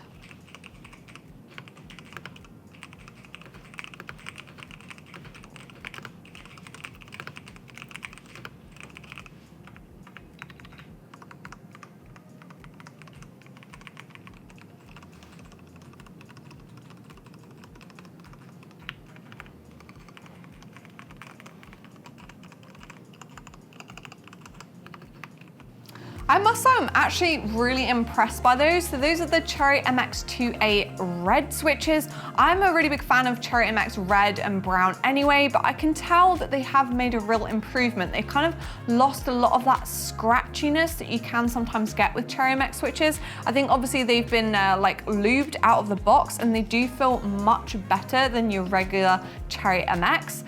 Also, this keyboard is going to be available in 4 different switch types. R1 is red, you can also get brown, blue, and speed silver. So there's going to be an option for everyone, but like I mentioned earlier, is also hot swappable. So using the handy switch puller, you can take off the keycap and you can switch out all the different switches. So you can go for like Kale, Gateron, Glorious.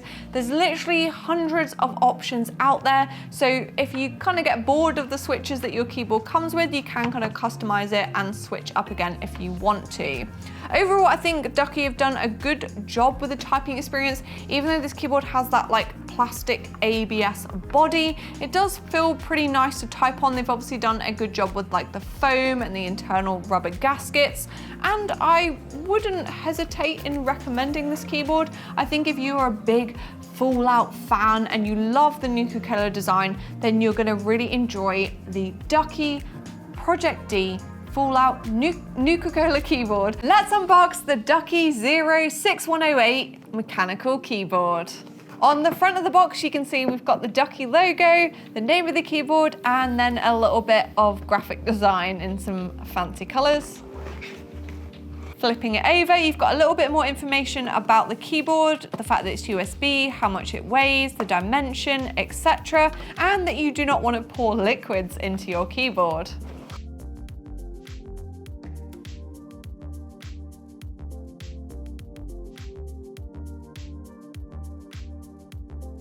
So that is the keyboard itself. You can see it's full size, and we'll take a closer look at that later.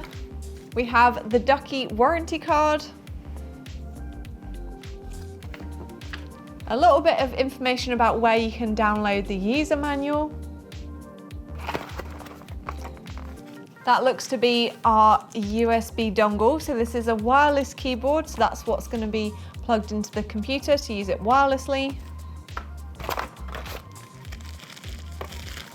It does just come with a plain black cable, a black plastic cable. Obviously, you're only going to use this for charging as it's a wireless keyboard, but it is pretty basic, that one, with a little bit of Ducky Velcro. Now, I've not seen this before from Ducky. I've unboxed a bunch of different keyboards. This is actually a switch puller on one end and a keycap puller on the other end, so that is something a little bit different. Our final item in the box is an additional spacebar. So all of the Ducky keyboards do normally come with a Zodiac spacebar. It does vary depending on what year your keyboard was made. This one was obviously made during the Year of the Dragon, so we get a super cool white Year of the Dragon spacebar, which you can fit if you want to. Now we can take a closer look at the keyboard itself. So this is a full-sized wireless keyboard from Ducky. It's actually their first wireless keyboard, which is quite shocking because they've been around a while and they've taken a while to sort of get on the wireless bandwagon, but they've done it right. It does have USB connectivity, Bluetooth connectivity, or you can also connect it via USB-C. So plenty of options there depending on how you want to use it. The keyboard itself is actually really affordable as well. It is a great price for a full-size wireless keyboard, and despite that, I think it actually looks and feels really good. It's available in this classic white coloration, or you can just get it in plain black. It's going to be suitable no matter what your setup is.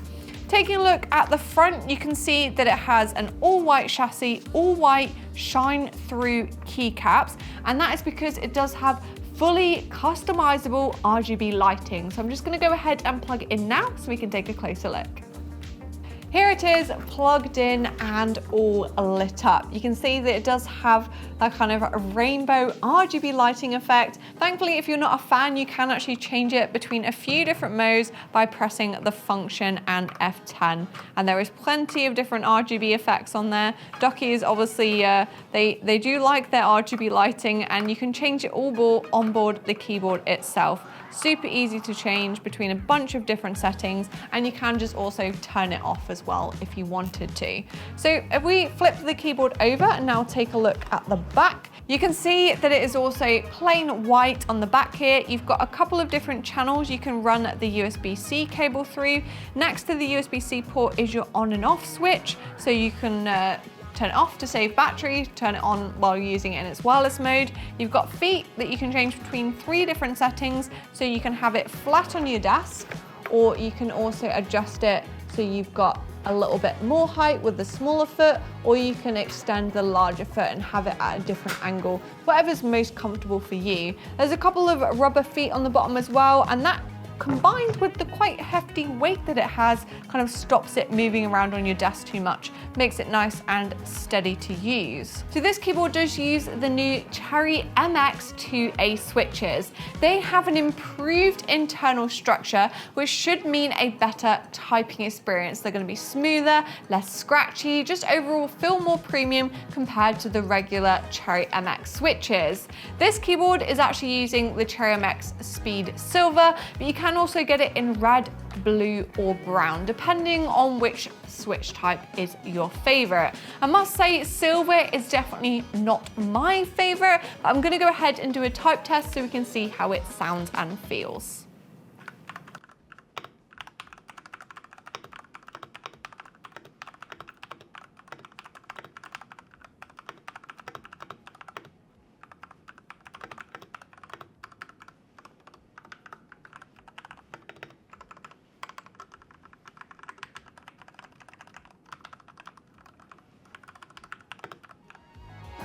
I must say I am very impressed by that. I think the Cherry MX2A switches are a really big improvement over the originals. They do definitely feel a lot smoother. They don't have like any stem wobble. They're a lot less scratchy, and combined with the nice stabilizers and really solid construction of this keyboard, it obviously has some foam and some really good like gasket mounts on the inside as well. It provides a really good typing experience. You can never really go wrong with the Ducky keyboard. They always do a good job.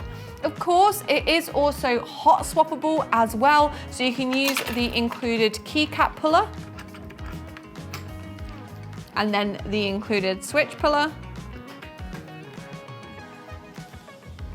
And just like that, you can remove the switches. And it is actually compatible with 3-pin and 5-pin mechanical switches. So there is hundreds of different options out there. If you're not a huge fan of the Cherry switches that it comes with, you can just swap it out for something like Kale, Gatoron, Glorious. There are so many different types to choose from, and it's really nice to have that option and even a more affordable keyboard. The keycaps themselves, I must say, also actually feel pretty good. They are double shot PBT keycaps, so they're not going to go all shiny, and the legends will never wear off. Even though you can actually see the RGB lighting through them, they are actually double shot as well, which I really like. If we open up my final little bag here, we can take a look at the USB 2.4 GHz dongle. So like I said, it does have tri-band connectivity, Bluetooth, wireless or USB. The little dongle itself is really cute. It actually comes in a keycap, so you can go ahead and actually install this on your keyboard, and it's a nice safe place to keep your dongle and you can keep it safe. When it comes to battery life while using it in its wireless mode, it has a 2500 milliamp hour battery, which Ducky says can last up to around 5 days with the RGB lighting off. One of my colleagues at Overclockers UK has actually bought this keyboard, so I went ahead and asked him if that claim was true. He actually said using the keyboard like on and off, obviously you're not typing on your keyboard all the time, even with the RGB lighting on, it actually lasts him up to a week, which is really good. I think for a wireless keyboard, having that amount of time using it without having to plug it in and charge it is actually really good. It has quite a big battery. Obviously it's a larger keyboard, it's got some weight to it, so there must be quite a big battery in there somewhere. And overall, I think it's a really good option for a wireless keyboard. Ducky's first wireless keyboard, they've done a great job. They've made it very classic. You can choose from black or white. They've used the new improved Cherry MX switches. It's hot swappable. It's got double shot PBT keycaps. It just ticks so many boxes for a keyboard. Hello Overclockers, my name's Briony, and in this video I'm going to be unboxing and taking a closer look at two cases from brand new hardware brand Haven, introducing the HS420 and HS420 vGPU. The talented tech team at Overclockers UK actually had some input on the design of this case, so I'm really excited to see what innovative features they've come up with. So without further ado, let's get into it. Our journey begins. And it looks like we've got an accessories pack that says start here. There's also the user guide in the top there. So who am I to ignore that? There's also a little piece of card that's kind of a welcome letter. So we have the accessory kit, all Haven branded. We've got what looks to be hard drive bay, I think. And we've got some gloves, which will add to the unboxing experience. Oh, and they're actually anti-static gloves, which is really good. See, and those look to be some cable combs to help with cable management. And then we also have a bag which has cable ties and some screws. And all of those look to be labeled, which is really handy to help with the build process. And this is the user guide. So you get a booklet. Actually, I thought it might be multiple languages because it is quite a substantial booklet, but it actually looks to all be in English. And it kind of has very detailed instructions to how to take the case apart, how to remove the side panels, how to attach the different mounts, how to attach the storage.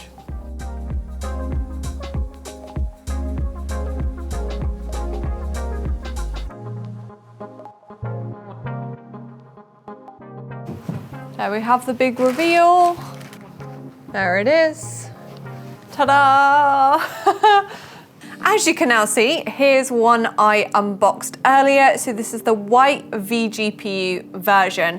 And the HS420 is available in black or white in both the vGPU and just the regular version. So no matter what color, no matter what hardware configuration you're gonna go for, there is an option for you, and we've now got both of them here. I really loved the overall unboxing experience. I think they're nicely packaged. You do get that premium feel. I think they're gonna be shipped nice and safe. Sometimes with cases, it's quite easy for them to get damaged during shipping. And you've got all this glass and metal and everything. The overall aesthetic as well is beautiful. I think they've done a really good job of keeping them minimalistic, but also making them feel really high quality, very sleek. They're like the perfect place to showcase your hardware. Obviously, one of the main standout features is all of this glass. It's actually a uni sheet of panoramic glass, so it goes all the way from the front all the way around to the side, and you can see that it's going to show off the components, particularly in this vGPU variant. Overall first impression is just like wow currently. I've got rid of the black case, so we can now take a closer look at the dual chamber design and the airflow and the different features of the vGPU variant. So first of all, you need a screwdriver to take this case apart. The top panel comes off, it just is attached on with some nice magnets. You can see that's just so premium. I can't get over the quality of this case. And you can see it also has like inbuilt dust filters. There's mesh on there to keep the dust out, and just loads and loads of airflow. Now, using a screwdriver, there is a couple of screws that hold in the glass panel at the front. Now I've removed the 4 screws, I'm gonna go ahead and put some gloves on because I have to grip this glass panel and just kind of slide and lift it off.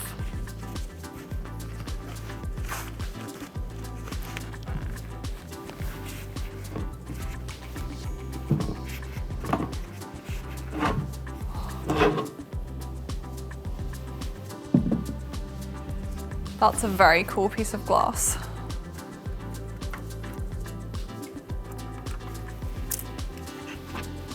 There we go, that was so easy. This is also held on with magnets and a couple of screws. And that is just wonderful. Look at all the airflow. I can literally see, I can see through the panel and look at the camera through it. It's a big sheet of metal and it actually still manages to have some weight to it, but you've got so much airflow and so much mesh. I'll get all these panels out of the way and then we can take a closer look at the internal design. Now I've removed all the side panels, we can take a closer look at the configuration on the internals of this case. And you can see that it is made for a whole bunch of different hardware configurations. You can install up to 11 140mm fans. You've got 2 in the back, 3 at the bottom, you can have 3 up the top, you can have 3 down the side here. There is loads of space for plenty of cooling. This of course also leans into radiators, so it is called the HS420, and you can fit a 420 in the top, a 420 at the bottom, or a 420mm radiator on the back of the motherboard tray here as well. So there's loads of different configurations you can do, whether that's with air cooling or with water cooling. You also have loads of room for plenty of storage as well, and of course being the V GPU version, the vertical mounted GPU version, it includes this really awesome bracket that has this glass panel that helps to improve the airflow. But if we open this box up, we'll see what other accessories come with it.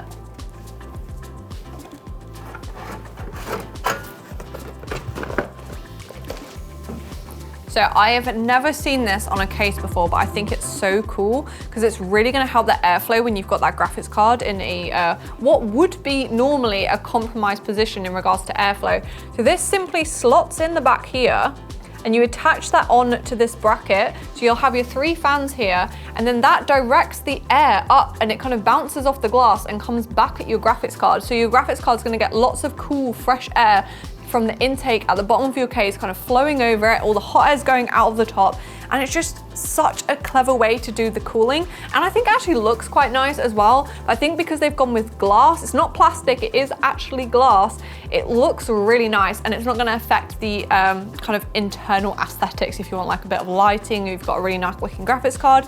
Even with this glass panel in there, I think it's a really cool design. That's all the brackets and things for it there as well.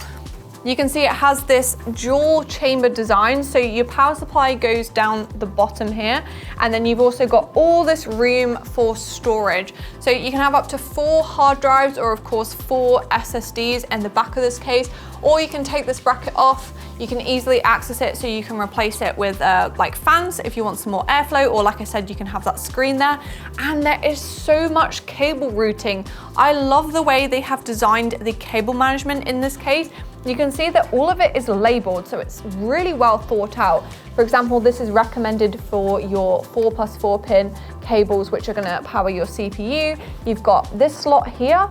This isn't plastic, this is actually made of rubber, which is so cool. So you can easily thread the cables through there to the front of the motherboard tray, and those aren't gonna be in the way no matter what. And they also keep it nicely cable managed. So you've not just got these big gaping holes, you've also not got that really like annoying rubber panel. You just have this really clever system, and it's got like these cable combs that you can slide up and down as well. And there are additional ones that actually come in the bag, so you can add extra ones on there to help keep your cables managed. And there's so much space back here. You've got lots of Velcro ties and these channels. There's more of those like little rubber things at the top to thread cables through with cable combs to keep everything nice and neat. Also, this case does come with a fan hub, which is included in the price. It is powered by SATA, and you've got like your 4-pin connector there as well. And you can have 1, 2, 3, 4, 5, 6 fans powered from that as well. And that's included in the price of the case, which is really nice to see. So you don't have to worry about buying an additional fan hub. On the top, you also have your connections. So you've got 2 USBs, USB-C, and then also an audio port as well. And of course, if I put the top panels back on, you've got the power button there as well. But it's just such a really nice design. And now those side panels are off, it's actually quite light and easy to move around. It's heavy with the panels on, but once they're off, it's super easy to build in. And to kind of like finish off the overall quick look at this case, I'm gonna remove this back panel. One screw, and then it comes off like that. You can see you've got a dust filter for the bottom fan. This one at the top here is just open, and then that's where your rear IO is gonna go. Once again, really nice quality. And you can see this is where you're going to install your rear fans. So I love this because sometimes I think the back of a case can kind of look a bit ugly where your fans are screwed in, but this kind of hides the fans like in this little shroud, which is really clever, and I think it is going to look really nice once it's got a build in it. Now that we've taken a closer look at the case completely empty, I think it's time that we look at a built one. So like I said, I'm a bit jealous that I don't actually get to build in this case, but we already have one that we made earlier and it's awesome. So let's take a look at that now. Here we have what will be the Infinite Sanctuary, all built in a Haven HS420V GPU case, and I think it looks fantastic. This is a show PC that's actually just come back from Gamescom, and it is wonderful. It shows what you can do inside this case. You can see that it is water cooled, so the GPU is actually vertically mounted. It's an RTX 4090. It looks fantastic with this kind of silver GPU block. That's been vertically mounted using the included bracket, but because they wanted to put a 420mm radiator at the bottom, they aren't actually using that included kind of fan bracket with the glass piece. They've just gone for this giant radiator, and on top of that, they're using some Fantex D30 fans. So they actually look like they're exhausting, but they are actually intaking because they're the version that have the reverse fan blades. You've got 3 at the bottom, 2 fans at the back, and then at the top here you've got 3 more D30 fans, and those are actually attached to an additional 420mm radiator. So there's one radiator cooling the GPU and there's one radiator cooling the CPU, and as you can imagine, because it's all water cooled, the temperatures are actually amazing. Also in this water cooling loop, you do have this distro plate here at the front. So you could install some additional fans up the front, or you could install a screen, or you can have a custom distro plate. I think it'd be really nice if Haven maybe created their own distro plate. Right now they only have the case, but I can imagine in the future they're going to come out with some fans and maybe some water cooling bits as well. So it'd be really nice if you could actually purchase this at some point in the future. But for now, this one's been created in-house at Overclockers UK for this particular Infinite system. And I think it just looks fantastic. You've got this giant glass panel, which obviously really shows off the internal components. You've got all the lovely RGB lighting on display shining through the panel, and it's a really nice demonstration of what sort of system you could actually build in this case. It is a premium case. It comes with a premium price tag, so this is probably the sort of thing you're going to be looking at putting in a case like this, and it just does it so well. So that has been the Haven HS420 and HS420V GPU cases. My overall conclusion is that this case is awesome. It's going to be the ideal PC case for a real enthusiast. You can tell that so much thought has gone into the design. Not only you have the really good like cooling and airflow, you've got the mesh to keep the dust out. It looks like it's going to be really easy to build in. You've got loads of space for cable management. The dual chamber design just means that you've got so much space for different configurations and different hardware. You've got loads of space for storage. I think whatever kind of build you're dreaming of, the HS420 can really do it, and it just looks fantastic as well. Of course, it is going to be available at Overclockers UK, so make sure to check it out on our website. And if you want more information, you can leave me a comment below and I'll do my best to answer it. Let's unbox the Ducky One 3 Pro Nazca line edition. Fun fact, the Nazca lines are those geoglyphs etched into the desert sands in South Peru. And this keyboard is kind of a cool blue and orange color, which I guess could be reminiscent of the desert.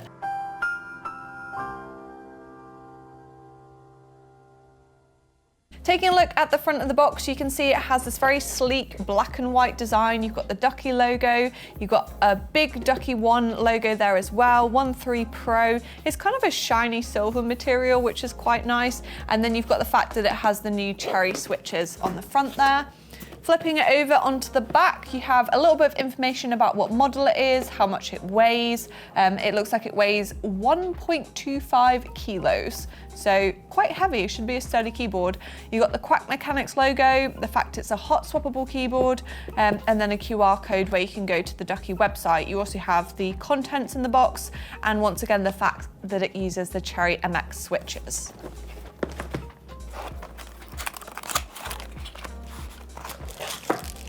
So it looks like you get some extra keycaps.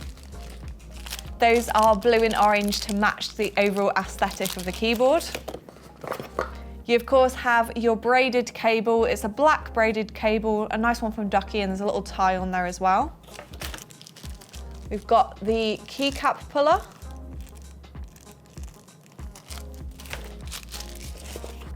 And that is your switch puller. So obviously hot swappable keyboard, that's going to come in very handy.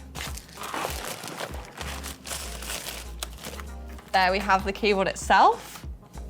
Really lovely design. I like the unique color scheme with the blue and the orange. Then finally, we have the Ducky warranty card. Just tells you about how you can activate your warranty or any issues, where to go. Some Ducky stickers.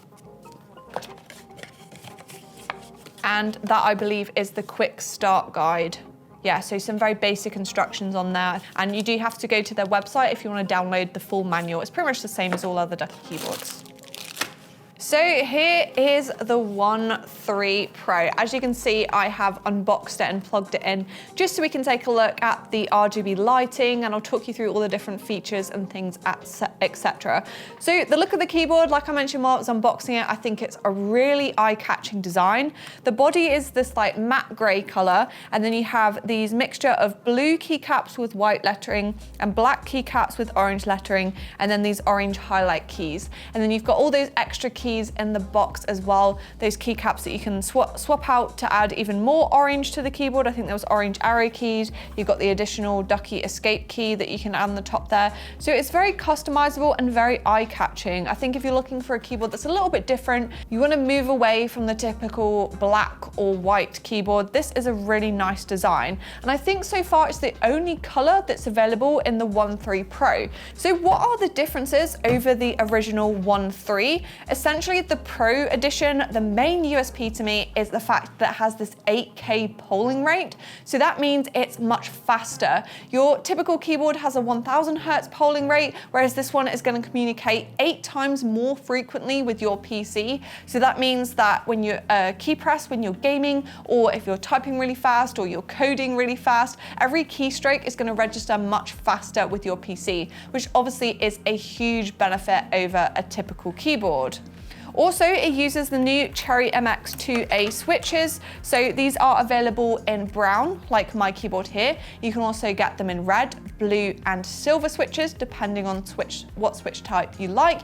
They are just like the much loved Cherry MX switch that's been around for years and years now, but these have been improved. So they've got a different internal design. They come pre-lubed. They're much more stable. You don't get that like scratchy feeling. I've tried a few different keyboards with these switches now, and they are a huge improvement over the original Cherry MX. Basically, all the kind of issues people had with them not being that nice to type on out of the box, they've all been fixed. There's no like stem rattle, there's no scratchy feeling.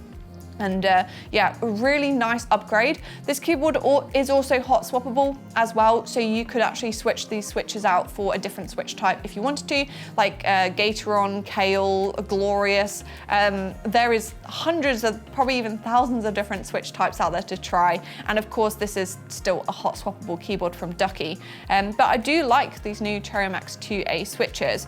You'll also see as well, hopefully in the top camera, you can see that the LED is self-facing, so the PCB on this keyboard is actually self-facing. That's kind of preferred by keyboard enthusiasts because it's more compatible with different keycap types. And north-facing is probably better for RGB lighting, but south-facing is better for compatibility with low-profile keycaps. So if you're someone that likes to try out different keycaps, I think it's really nice that Ducky have done that on this keyboard. You can see that it's all lit up with RGB lighting. Ducky does do the RGB lighting on the keyboard itself, but you can also now do it in Windows. So Windows has their Windows 11 dynamic lighting feature. So you go to Start, Settings, Personalization, and this keyboard now, the Pro Edition, does actually work with that in Windows. So if you've got other compatible RGB lighting that works with the Windows 11 built-in RGB settings, you can use that with this keyboard. And kind of negates the fact you don't have to download loads of different RGB softwares for all your different RGB peripherals and motherboard, etc. You can do it within Windows, which is really nice, and this keyboard will work with that. But as you can also do it on the keyboard itself, I can go through a few of the different effects. So it's very easy. It's Function Alt, and then F10, and you can scroll through all the different effects on here. There we go, there's like a rain effect. A lot of these are effects, I think, when you actually type. Oh, and a static white. I really like that one, actually. I think we should keep that. And I think you can also do Function Alt, like F9, and that will change things like your arrow keys. There we go. The WASD seems to be now breathing. So you can change these. And I think using Function Alt and maybe like F1, F2, F3, F4, etc. All of these different keys affect the RGB lighting in different ways. And you can change the speed with the function and the arrow keys as well. So just read the Ducky manual, basically. It kind of has it all in there. You can download it on their website and go through all the different settings. But I really like this white, and it's quite bright as well. We've obviously got these big studio lights on, and you can still see that really nice white lighting. I'll just hold it up to the camera. No shine through legends though, because they are double shot keycaps, so you don't get the like clear legends. The light doesn't shine through, it shines around the keycaps, but I do quite like that. I think it looks fab. Right, if we turn it over onto the back now, you can see it is like a matte grey body, really nice finish to it. It is an all plastic body, so there's no aluminium on the 1.3 Pro. It's similar to the 1.3, it's just an all plastic body, but it's a solid plastic. You also have these feet, these are in blue. You've got flat on the desk, you can have slightly raised up smaller feet, or you can have all the way up on the higher feet. I quite like to type like that. Apparently it's not great for your wrists. You should have it flat on your desk, it's better for ergonomics. But I do quite like having it raised up. Overall, a really nice looking keyboard. I love the design. I think we should move on now to what it's actually like to type on. Obviously, Ducky uses their quack mechanics, and I think with the 1.3 Pro, they've made some further improvements again. They do quite care about how a keyboard feels to type on and what it sounds like to type on as well. So this actually uses the new Webby matte, and it also has some pour-on film inside it as well. So that's meant to kind of get rid of all the nasty noises of your switches or of the keyboard body. It's meant to get rid of like any weird uneven layers. It's meant to kind of even out the sound across the entire length of the keyboard. And this is definitely a nice keyboard to type on. I think we'll do a little sound test now.